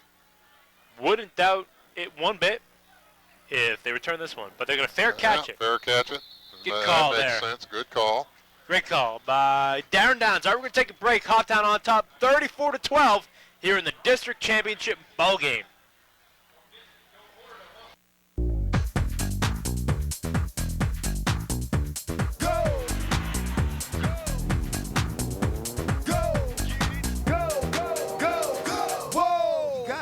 Kick it. You know you love them. What are you waiting for? So go get them. Mushroom Swiss burgers are back and are now only 99 cents. Just 99 cents. Only at Rally's. So go to Rally's, because you gotta eat. You gotta eat. Hey everybody, Eddie Owen here. And I'm Kelly Carlisle. You like my hat? It's beautiful. I thought so too. You see us on the scene every day. Well, we're about to give you a chance to join us on the adventure of a lifetime. It's called The Scene at Sea. This February 5th, we're taking the scene on a 4-night Disney Caribbean cruise, and you could be there. 8 lucky winners of a trip for 2. You could become part of the fun as we take the show on the road. That's right. Join us Monday to find out how you can be on board with us absolutely free. It's February 5th. Complete details coming soon on our website. The Scene at Sea, your chance to win.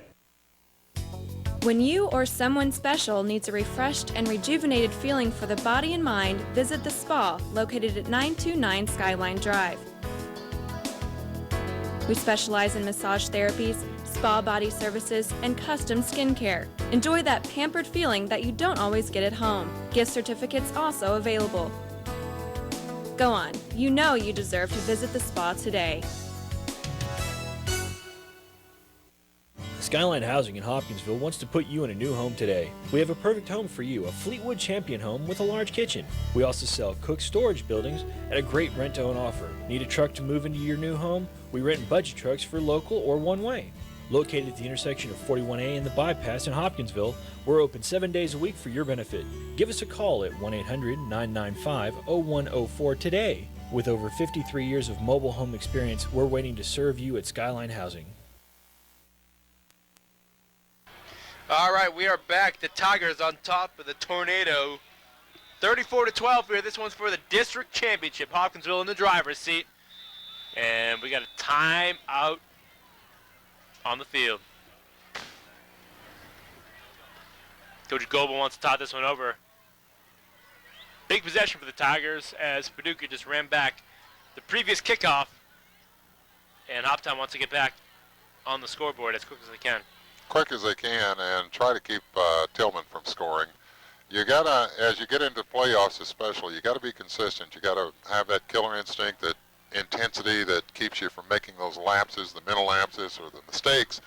And right now, Hoptown has given up 2 scores basically on mistakes. I mean, not that they were outplayed so much, they were just giving up on the basis of not being in the right place or not anticipating and maybe relaxing a little bit too much at this point.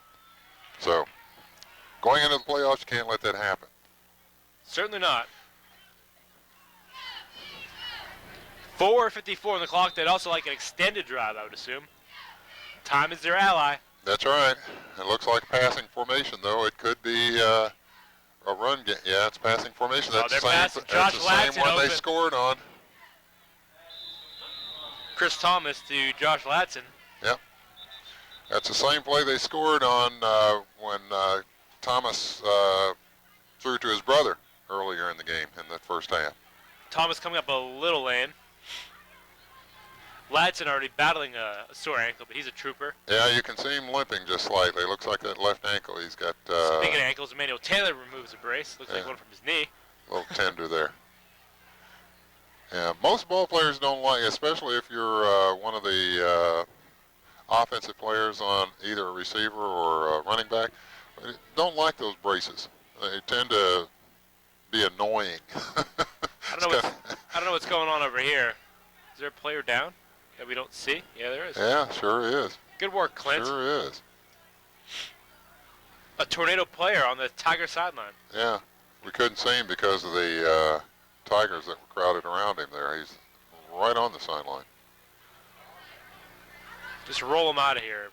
If this was rugby, they just roll him out and keep going. But it's not.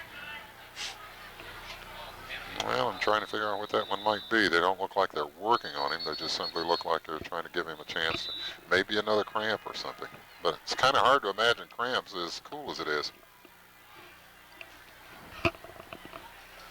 Yeah, he's still crouched down. Yeah. And everyone's just standing around hanging out.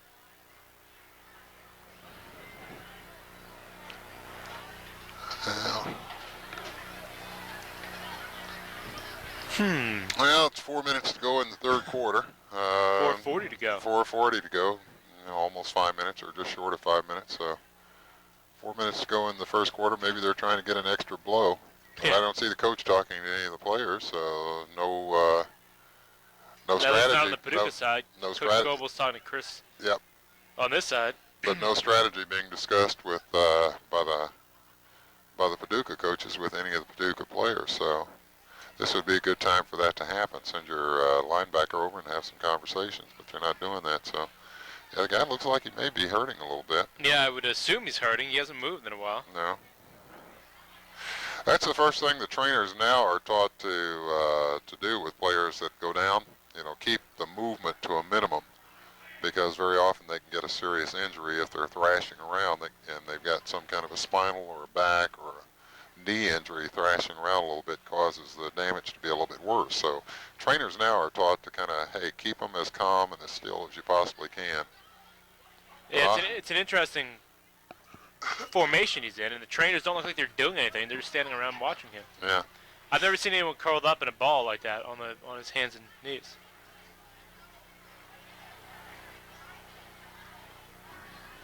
Huh. I guess it's a good time to plug our WKG original programming. Press Box Monday at 7 o'clock. Johnny Kane from Clarksville, myself, break down all the games from tonight and this entire weekend. A lot of big games going on. Christian County taking on Warren Central, the class of the district there. Fort Campbell trying to maintain their undefeated record. And Trigg County trying to go secure that second seed in the district. So Press Box Monday, 7 o'clock. And we want to remind you, if you're checking in, call us, 885-4300. You get a couple of Rally's burgers, some Dr. Pepper. A lot of good parting gifts. Hey, can I do that too? Yeah, Can I call in, get a couple of Rally burgers? And you can do whatever you want. You're big enough, no one's going to tell you what's not to do. I guess we should also plug, are they moving him yet? He's up. Yeah, it looks like they're getting him up. They have shown life. Maybe they're doing acupuncture on the sidelines. They did that with one of the other players earlier in the first half. Acupuncture? They're doing something to be able to get him up real easy or real quick. Looks like a shoulder. Is that what we're looking at? Is that what they're looking at? I have no idea. I'm just looking at a Collarbone? blonde girl in a headband right now. Collarbone? Yeah. They're surrounding him, so it's kind of hard to see. The head trainer, and then we have the guy in the blue is blocking what's going on. Yeah. You know, we used to have, there was a quarterback from Mississippi or Ole Miss that... Archie Manning. No, this guy was named Perry Lee Dunn. Get her Perry Lee Dunn. Yeah, Perry Lee Dunn. And Perry Lee, we were in an all-star game together back in the mid-'60s up in Chicago, in the old Chicago All-Star game. And we had a number of quarterbacks, including Jack Concannon and George Myra. And so we wound up, they moved Perry to safety, and he'd never played secondary before. And there was a guy named Willis Crenshaw who played with the St. Louis Cardinals for a long time. Willis was a very hard running back out of the University of Missouri. Willis came through on a scrimmage one day, yeah. And Perry came up to hit him. Yeah, it looks like he's going to be okay. Bradley James is the injured player as he's walking gingerly across the field after a significant delay. Perry came up to hit Willis, and the next thing we knew, Willis just kind of ran over him and kept right on down and scored in the scrimmage. And everybody kind of looked around, and here was Perry flopping around like a fish out of water down about midfield, and nobody around him. So all the guys run over to see what's going on, and they get over there and they find Perry with all of his teeth out, blood just coming from every direction.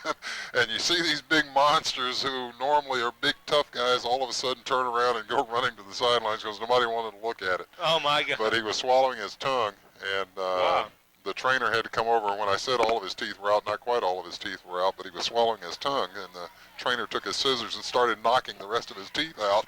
Oh God. So he could get the tongue and pull it out and keep him from choking on his. You should have given us a warning before that. I'm sorry. I'm just saying, the point I was making is how you get all these big, tough guys. So the trainer came over and proceeded to knock his teeth out with scissors.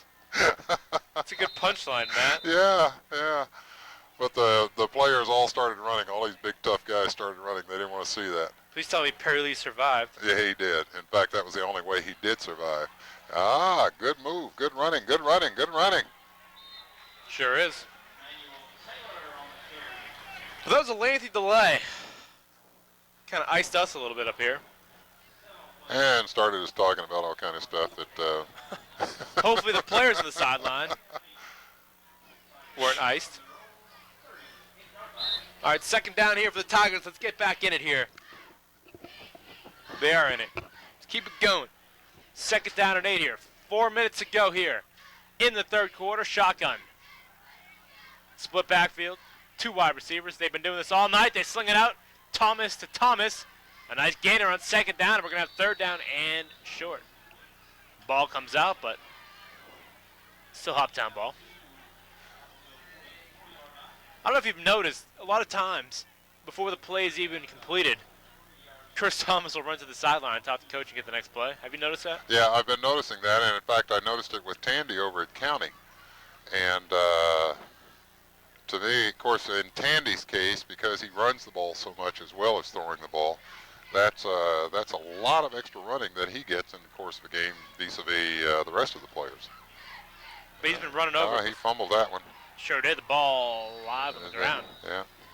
Hoptown looks to be in control. Yeah, I think it was his intent to quarterback sneak that one, but he didn't get a good snap on that one, so he wound up having to lay down on the ground, and it's going to be up again for another attempt at it at 3rd and 3. Yeah, Curtis Hancock, the big senior center, fell on the ball. We'll give all the seniors' names in just a second here, as it is senior night. But Hoptown will have another home game next week. They want to keep it on the home slate for the entire postseason with a win tonight, and they look good, 34-12. Play clock within 8, and Thomas he tried scrambles. The quarterback sneak, and he didn't make it, I don't think. Paducah says they stopped him. Hoptown says now that the ball is on the ground. We'll see what the signal by the referees are. And Paducah has the ball. Oh, it fumbled again. Paducah Tilghman comes up with the fumble on the quarterback sneak on 3rd down and 3. And the Blue Tornado is in business. This ball game is not over yet. Not even close to being over yet. Well, they're going to have to step up their pace because with a 22-point lead at this point and 2 minutes left to go or so in the 3rd quarter, Paducah is going to have to do some serious scoring, which means they've got to put it in the air, and that looks like exactly what they're going to do again. 3-score deficit. They're going 5 wide receivers. Empty backfield behind Jones. He's going to sling it out to the short man. And he's trying to bounce off tackles. You can see how this Paducah team is 4-0 in the district. They are definitely very talented. It's just Hoptown has met every single play tonight with a bigger one of their own. Well, not only a bigger one of their own, but it looks like they're very talented, but Hoptown's got the speed advantage and the gang tackling. Paducah, if you notice, most of the tackles that they've made that held Hoptown to any short yardage, it was usually just one guy making the tackle. All right, inside of 2 minutes here on the 3rd. 2nd down and 6. Paducah Tilghman coming out. Empty backfield once again. Jones is just naked in the middle of the field. Hoptown looks like they're going to bring it, and they do. They bring the rush. And, wow. I think number 8 was hearing the footsteps, and that's why he didn't really catch that one. And after the play, Will Bevel rocked Antonio Faulkner. Yeah, that's as the truck says, Faulkner was jacked up. Yeah, that's right. That's right. Give me that again, truck. Wow, yeah. Huh. Will Bevel, Jr., used all 206 of his pounds to rock Faulkner. Empty backfield once again, low snap. Oh, the whistle was blowing. I'm going to take a look at that center because there haven't been really a lot of good snaps out of him back to the quarterback in that drop back. False start on the offense. False start on the offense. Somebody must be putting it on that center off that defensive front up there. Grab your Somebody on his binoculars, Matt. Yeah, I'm going to do that next time they come up to the line there. Can't really tell who it might be. It looks like they've decided they're going to cause a few problems for that center, and he's reacting to it by not doing a good job on the snap. Well, it looks like LeVar Wesson's lined up opposite center, and he is a truck. And now yeah, now there's nobody on the center's nose. Timeout by Paducah here, so they're going to talk this big 3rd down and 11 play. Yeah. You never want to say a must-have here, but I think they need a 1st down here. This ball game is close to being over. It's close to being over now. It might officially be over if Paducah turns it over here. What do you think about that statement, Matt? Well, you know, I guessed early on that it was going to be a close game, but after seeing that opening series, I said, this is going to be one that can be in Hoptown's pocket. And every time it looks like Hoptown's just going to blow it away, Paducah manages to come back, score a TD or whatever, and just kind of say, okay, you're beating us, but you ain't going to get too far away from us. But right now, as the clock runs down and as we get, strangely enough, Paducah's actually doing their own eating up the clock and haven't scored a lot at this point. So they're the ones eating up the clock and hurting themselves, really. They need to score quickly and often in order to stay into this game or get back into it, I should say. All right, there's Coach Jones pumping up the O and the D. That's the D now.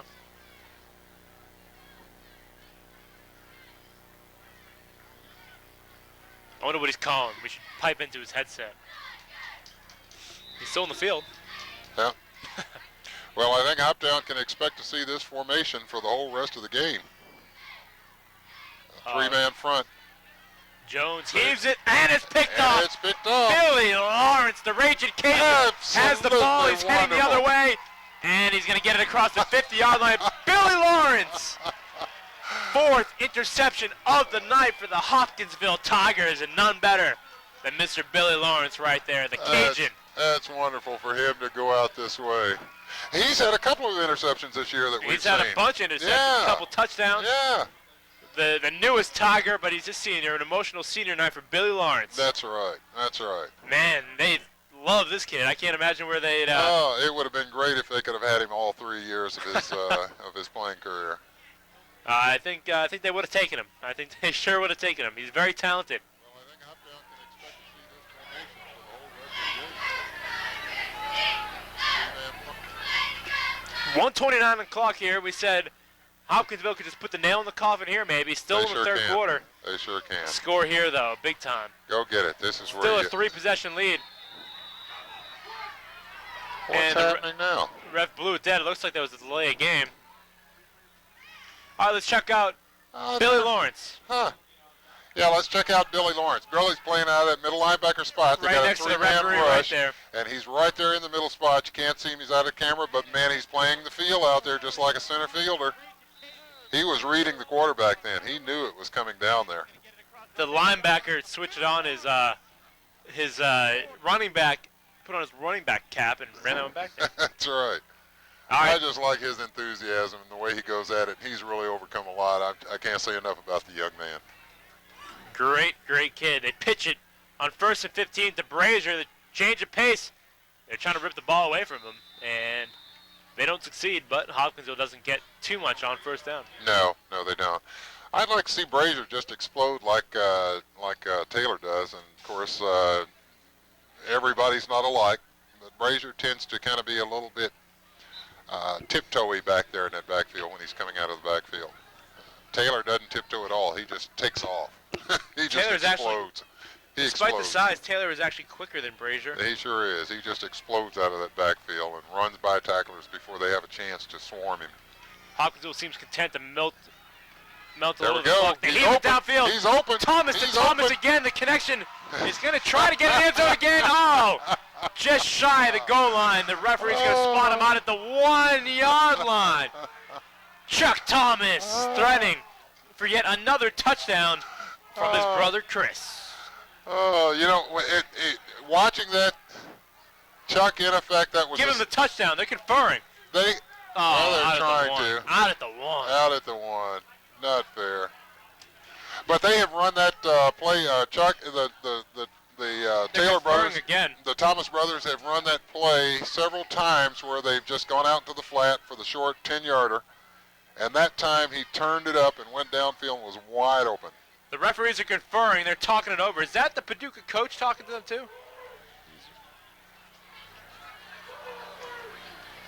Oh, we're going to see if there's a touchdown before we check out the replay. Yeah. Let's check out a replay and see if it is a touchdown. All right, Matt, I'm going to keep my eye on the refs while we check out this replay. You tell me if you think he got in or not. Okay. They're conferring. There's 5 referees. 5 referees. If we had instant replay in high school football. Looks like the Paducah coach is fussing a little bit. All right, check out the Yeah, replay. there it is. There it is. He went long. It was kind of they were expecting him to pull up again. Oh, I think he no. got in. I think he was in the air. I think he's put it. Oh, man.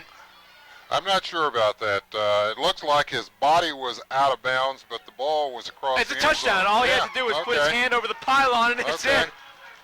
Wow, Chris Thomas to Yeah. Chuck Thomas. Look at it. Look at Explosion. it. Look at it. Woohoo! Look Look at at it. It looks like his body is out of bounds. Of course, we're looking at it across the field, and that's an illusion. That's true. Yeah. Superman, Chris Thomas. That's his Halloween costume. Chuck Thomas right there. He's dressed up as Superman. And it's a touchdown. It's a touchdown. It was going to be a touchdown either way, whether he was so close to the Just end zone. delaying the inevitable. Yeah, delaying the inevitable. He was so close to the end zone. I'm glad he got it because senior night and all that kind of good stuff. Well, of course, he's got some more years. He's got another year, doesn't Chris he? does. Yeah, Chuck's- Chris. Chuck's leaving yeah, us. Yeah, that's right. But it's nice to be able to go out and back 10, 15 years from now, those two brothers to get together and say, you remember when? Remember when he flew through the air and beat Paducah? Yeah. Extra point is good. Yep. 41-12, the Tigers, shall we say, district champion Tigers? I Not think yet. so. I think yeah, so. you think so? I think so. 41-12. They would have to completely fall apart at this point with 1 quarter left to go at this point, and give up that many points to lose. Nah. And I think Paducah knows that, and that's probably going to play against them at this point in this 4th quarter. You may even see a couple more scores out of Hoptown. There's the cheerleaders trying to do the push-ups again. Yep, they're succeeding. Slowly, but surely. They ought to be the best conditioned people in Hopkinsville before the season's over. There's been a lot of points they've had to do push-ups for. Let's talk about the Thomas evening. Chris Thomas, 2 interceptions, 2 touchdowns. That's Chuck Thomas. 2 interceptions, 2 touchdowns. Chris, he's matching him. He's got 1, 2, 3 touchdowns through the air. The Thomas brothers. And this game started out, we thought it was going to be the Taylor show. He's put 3 TDs on. He's got 3 TDs. The Thomases are accounting for a lot of offense. And beware, Paducah, there's another Thomas on the way. An 8th grader. They got a younger brother. Ooh. Thomas introduced, Chuck introduced me to him the other day. He's a manager in the team. See if we can try to get a shot of him. He's on the sideline tonight. He'll be playing. You can almost see it in the body language now of the Tilghman team. They have kind of figured out that this ain't their night, and you can kind of see the way they're carrying themselves and where they're walking, and not moving very heavily. It looks like Hoptown has whipped them not only on the scoreboard but psychologically. Look at that shot. It's a good night if you're a Thomas brother. There you go, 3 and 7. They're doing it on offense and on defense. Chuck Thomas, 2 touchdowns, 2 interceptions. And, Ooh, what a move. Yeah, that was good big. balance. Good balance. That's a first down for him. It is a first down. And that will stop the clock here with 20 seconds left in the 3rd. Paducah Tilghman trying to get on the board again, but the prospect of them getting a W is fading away just like the seconds. No, you can't, and you're not going to get it by running the ball. You got to put it in the ball off, or put it in the air often, and score quickly, and just kind of keep doing that, because otherwise you're eating up the clock against yourself. All right, 4 seconds left here in the 3rd, and I don't think they're going to get a playoff. And they try to get the playoff. That is hilarious. Yeah. And Chris Thomas is very excited about it. Well, that is just how the Paducah Tilghman night's going, right? Yeah, that's how the night's going, but players are trained to stop when they hear the whistle or stop when they hear the horn, and in this case, the quarterback, you're conditioned that way. That's why in the NFL you don't have a horn. That's right. All right, well, that's going to do it. That is the end of the first. This is the end of the 3rd quarter. Hopkinsville on top of Paducah Tilghman, 41-12. 12 more minutes, and the district title and home field advantage throughout the playoffs will be theirs. We'll be right back here to conclude this ball game here on WKJ's Game of the Week. Why live with pain? Putty Chiropractic Center and VaxD Spine Care now offer a non-surgical solution to back pain. VaxD is a non-surgical procedure developed for the treatment of painful and disabling low back disorders caused by disc herniations. Dr. Eric Putty and Dr. Bill Paul offer quality care to patients suffering from musculoskeletal problems. Call today for a free consultation, 886-0068, located at 611 Hammond Plaza in Hopkinsville.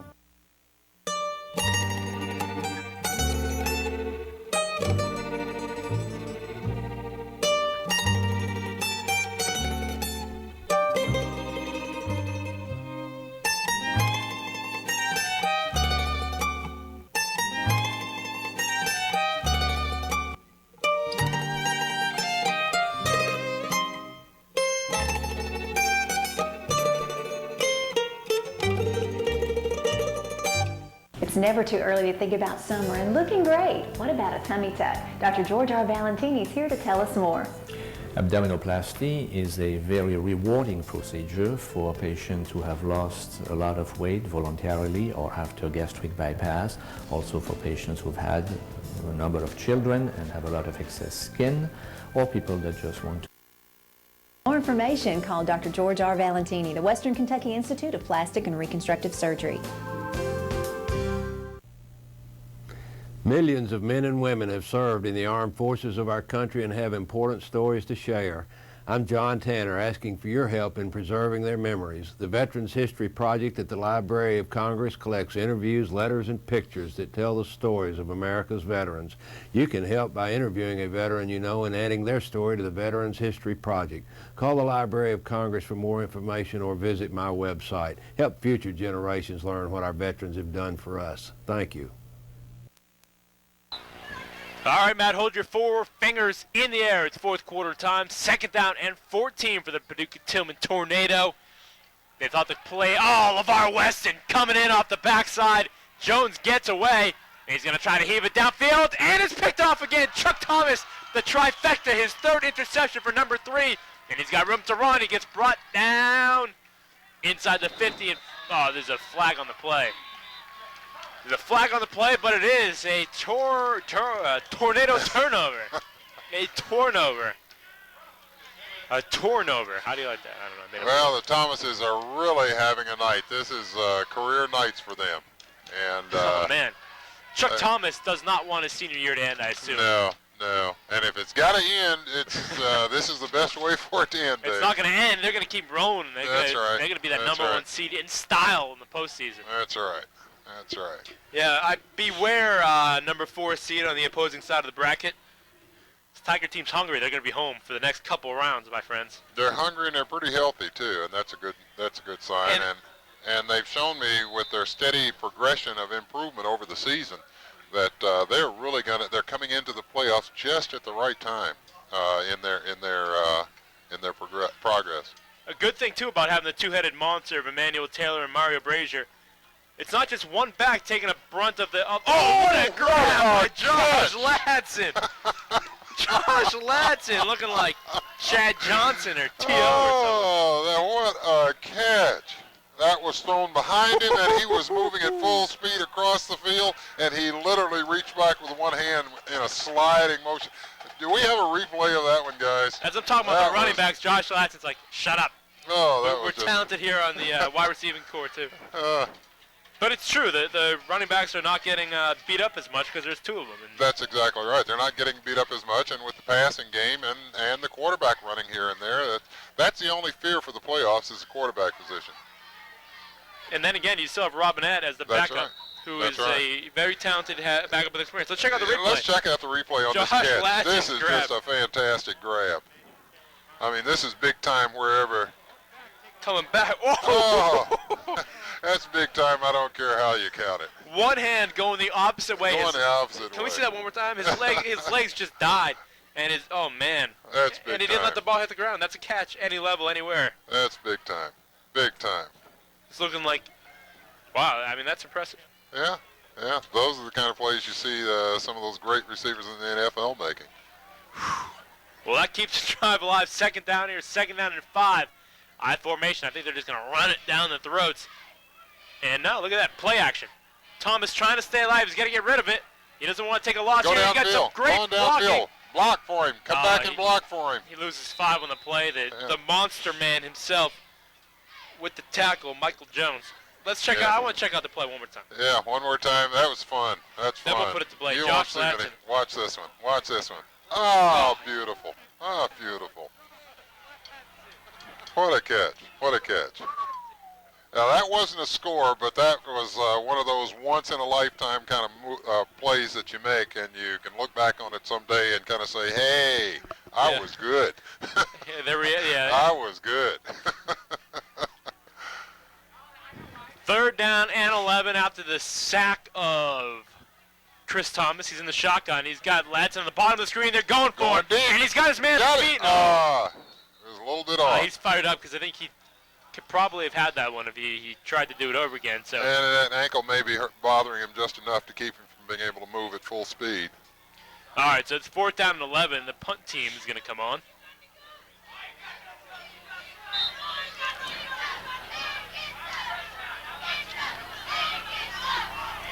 .9:33 here in the 4th quarter. Hopkins will control, and are they going to punt? Josh Ladson, the punter. Yeah, He's going to punt back there. If not, he might just catch this one with one hand just for fun. Kicking from the 45. He does catch it with one hand. And he gets the punt away, and it's a good one. Oh, wow, that was dangerous. Paducah Tilghman playing with fire here. He does catch it with one hand, though. I called it. Yeah, you called that one. He had to catch it with one hand, or it would have been way over his head at that point. That was a bad snap. Should we run down the Hoptown seniors? You got it. Go ahead and do it. Let's give them some props here. We'll start. Josh Ladson, number one, one-handed man, number one in your program, number one in your hearts. Senior, Chuck Thomas, he's a senior. Brandon Robinette, Darren Downs, Mario Brazier. See here, John Reed, Billy Lawrence, LeVar Weston. Curtis Hancock will continue after the center, after this play. Oh, another quarterback, quarterback in the ball game for Paducah Tilghman, number 10. Logan Parrott. He's dressed up like a parrot for Halloween. All right, let's see. We left off Curtis Hancock, the senior center. Spencer Warren, almost done with the seniors here. Michael Oxford, Michael McClendon. That's going to do it. Those are your seniors for the class of 2000. So you got a good bevy of linemen coming back next year, and that's going to be critical for guys like Taylor. They got their talent back. Oh, what a hit! What a hit. Oh, Chris Thomas. I was just about to say, Chris Thomas is going to be back next year. That fellow's taken a lot of hits tonight. Number 8, I've seen him. In fact, he was down at one point. There was a couple of times when he had to go off the field. Where is he? Here he is. Number 8, DeMarcus Traub. DeMarcus Traub. Yeah, poor fella. He's taken a lot of big ones tonight. None bigger than that, though. Yeah. Third down. 6. Scoreboard says second. The marker on the field says third. I'm going with third. Third down and 6. 8:10 to go in the ball game. Hopkinsville can smell the district title. It looks like Paducah's going to run it here on third down. Yeah. The monster man himself is going to take it. He's going to run over a few guys. He's doing the mash. Do the monster mash. Yeah, with a big back like that, you certainly don't want to take him on one-on-one. So you try to get as many of your buddies and friends over there to help you out as you can. And in that case, he was showing that he has a little bit of speed, too, for that size that he carries. Michael Jones carrying it. And that's the last time I sing on the air, by the way. I sang the monster mash. Is that what it was? Well, it's Halloween. You're entitled. He did the You're mash. entitled. You're entitled. You know, we've seen... You're singing it, Eford. We saw the... Are you singing the monster mash? We saw the halftime monster show. Thriller. Fantastic performance by the Hopkinsville dance team. And Parrott, the pirate, is... Oh, Ladson on defense with the... Oh, no, they're saying he's out of bounds. Come on. He had 2 feet in bounds. That was good in the NFL, I'm telling you right now. No, he had 1 foot on the line. Josh Ladson. But it looked like the other foot was behind. I don't think he touched the ground with his other foot, but he had 1 foot on the line there. Eat your heart out, Terrell Owens. Josh Ladson's putting on a two-handed display here with either one or 2 hands. Doesn't matter. Oh, you know, it's been an interesting game from that standpoint because in the first quarter, it was the Taylor show. I mean, just about every time he touched the ball, and then all of a sudden we get the Thomases that take over, and now the Ladson's taking over here in this last part of the game. So, all right, let's check this one out again. Rick check Roberts is still roaming down the sideline trying to find the mark on the field. He definitely got it. Yeah, that's 1 foot. Throw the red flag, man. Let's replay that one.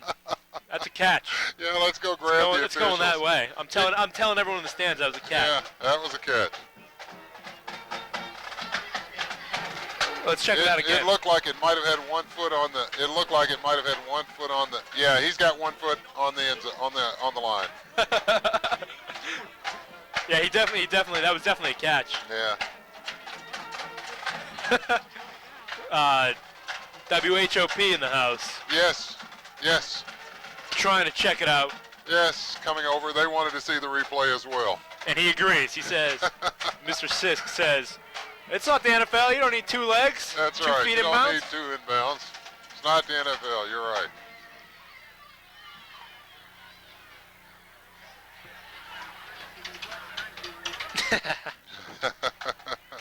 Gotta give the Hey, you truck some guys, props, by the way. Give them their props. They're on top of it. Heck, they even had the replay on the great catch and on that interception. Oh, LeVar Weston and Michael McLennan rocked Mr. Parrott.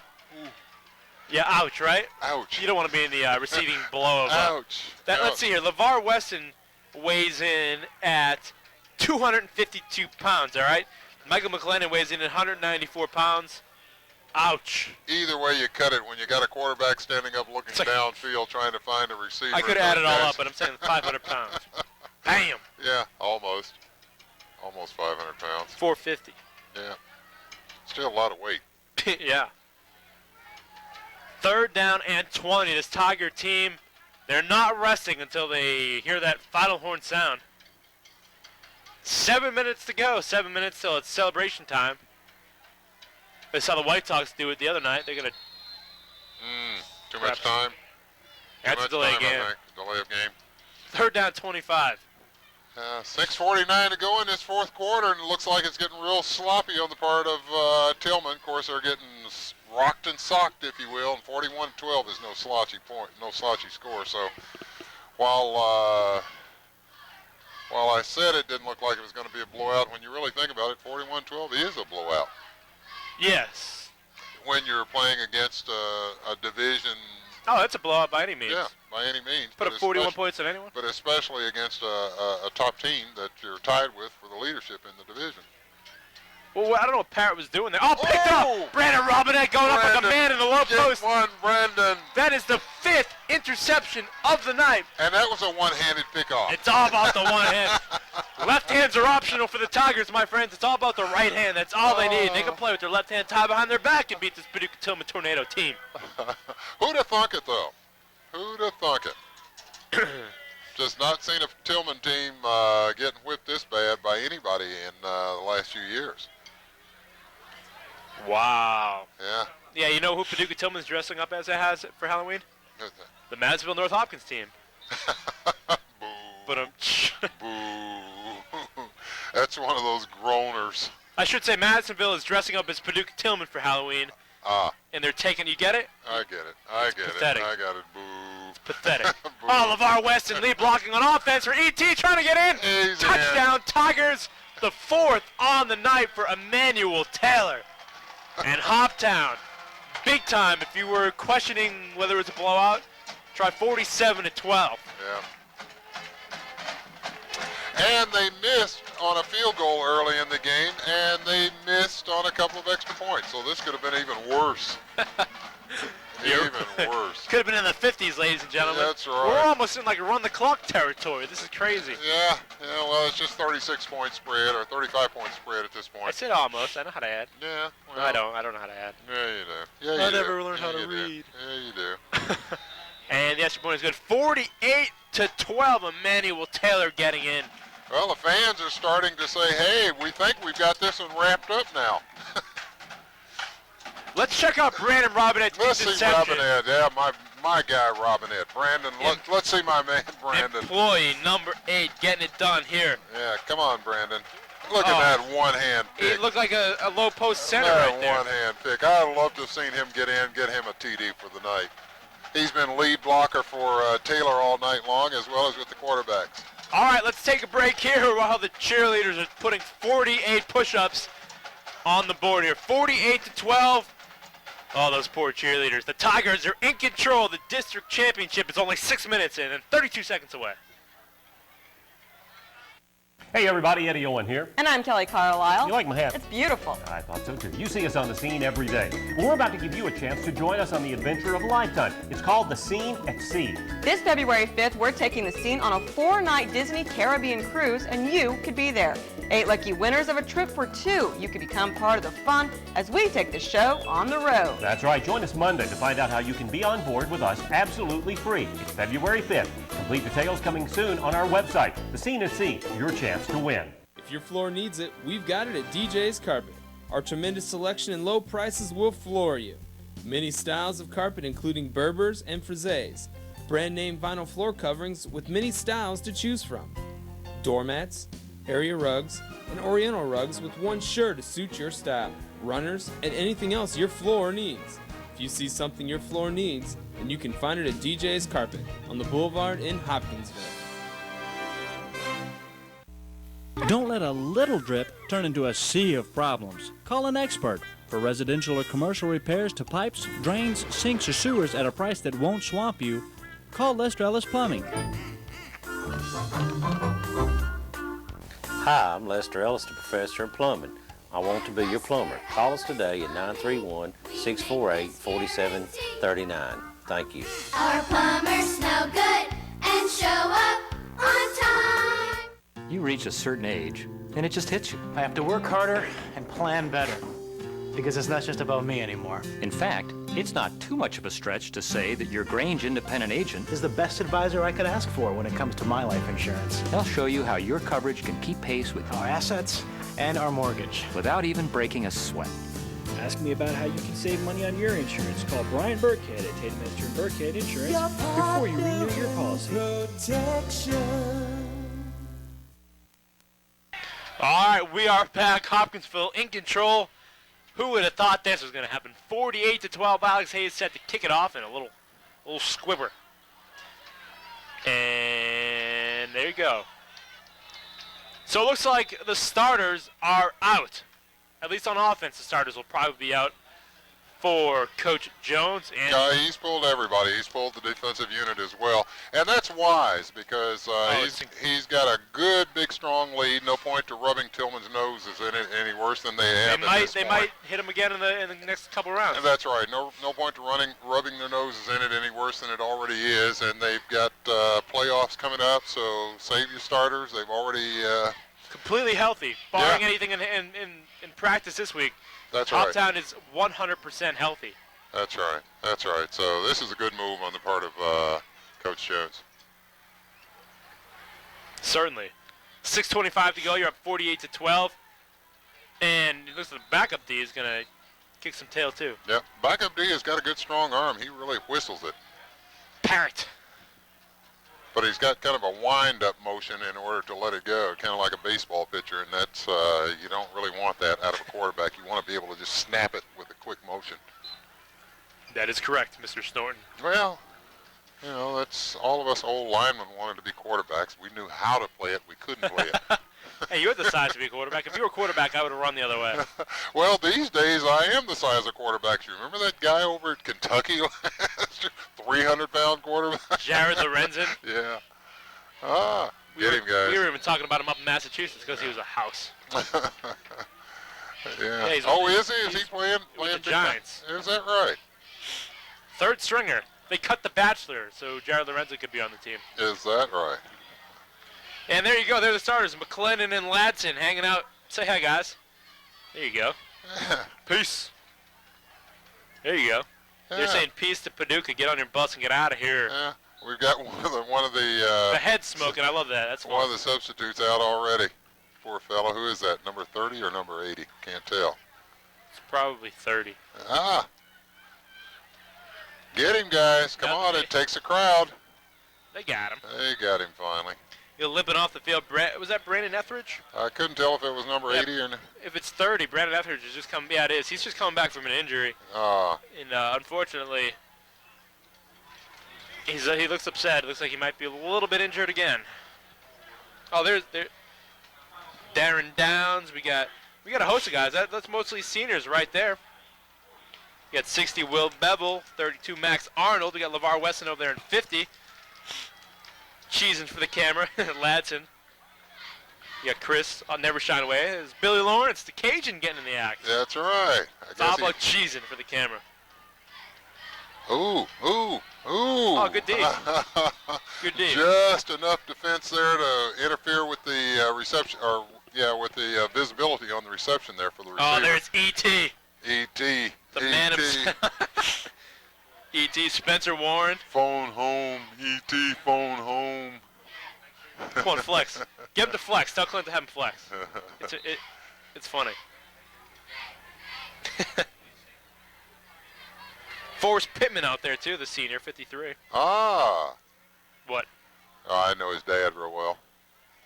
Forrest Pittman's dad? Yeah. Then we'll say his name a bunch. Forrest Pittman. Yeah, Forrest Pittman Sr. We serve on a couple of boards together. Cool. Well, hello, Mr. Pittman. This is Clint's favorite part of the game. Yeah, Clint gets to kind of roam around. Big John score, Reed. big lead. He doesn't have to put the camera on the field too much. John Reed's fired up. Senior. Sporting the Under Armour chin strap. And they protected this house pretty well tonight. 48-12 here, 4:40 to go. It's all over, ladies and gentlemen, almost.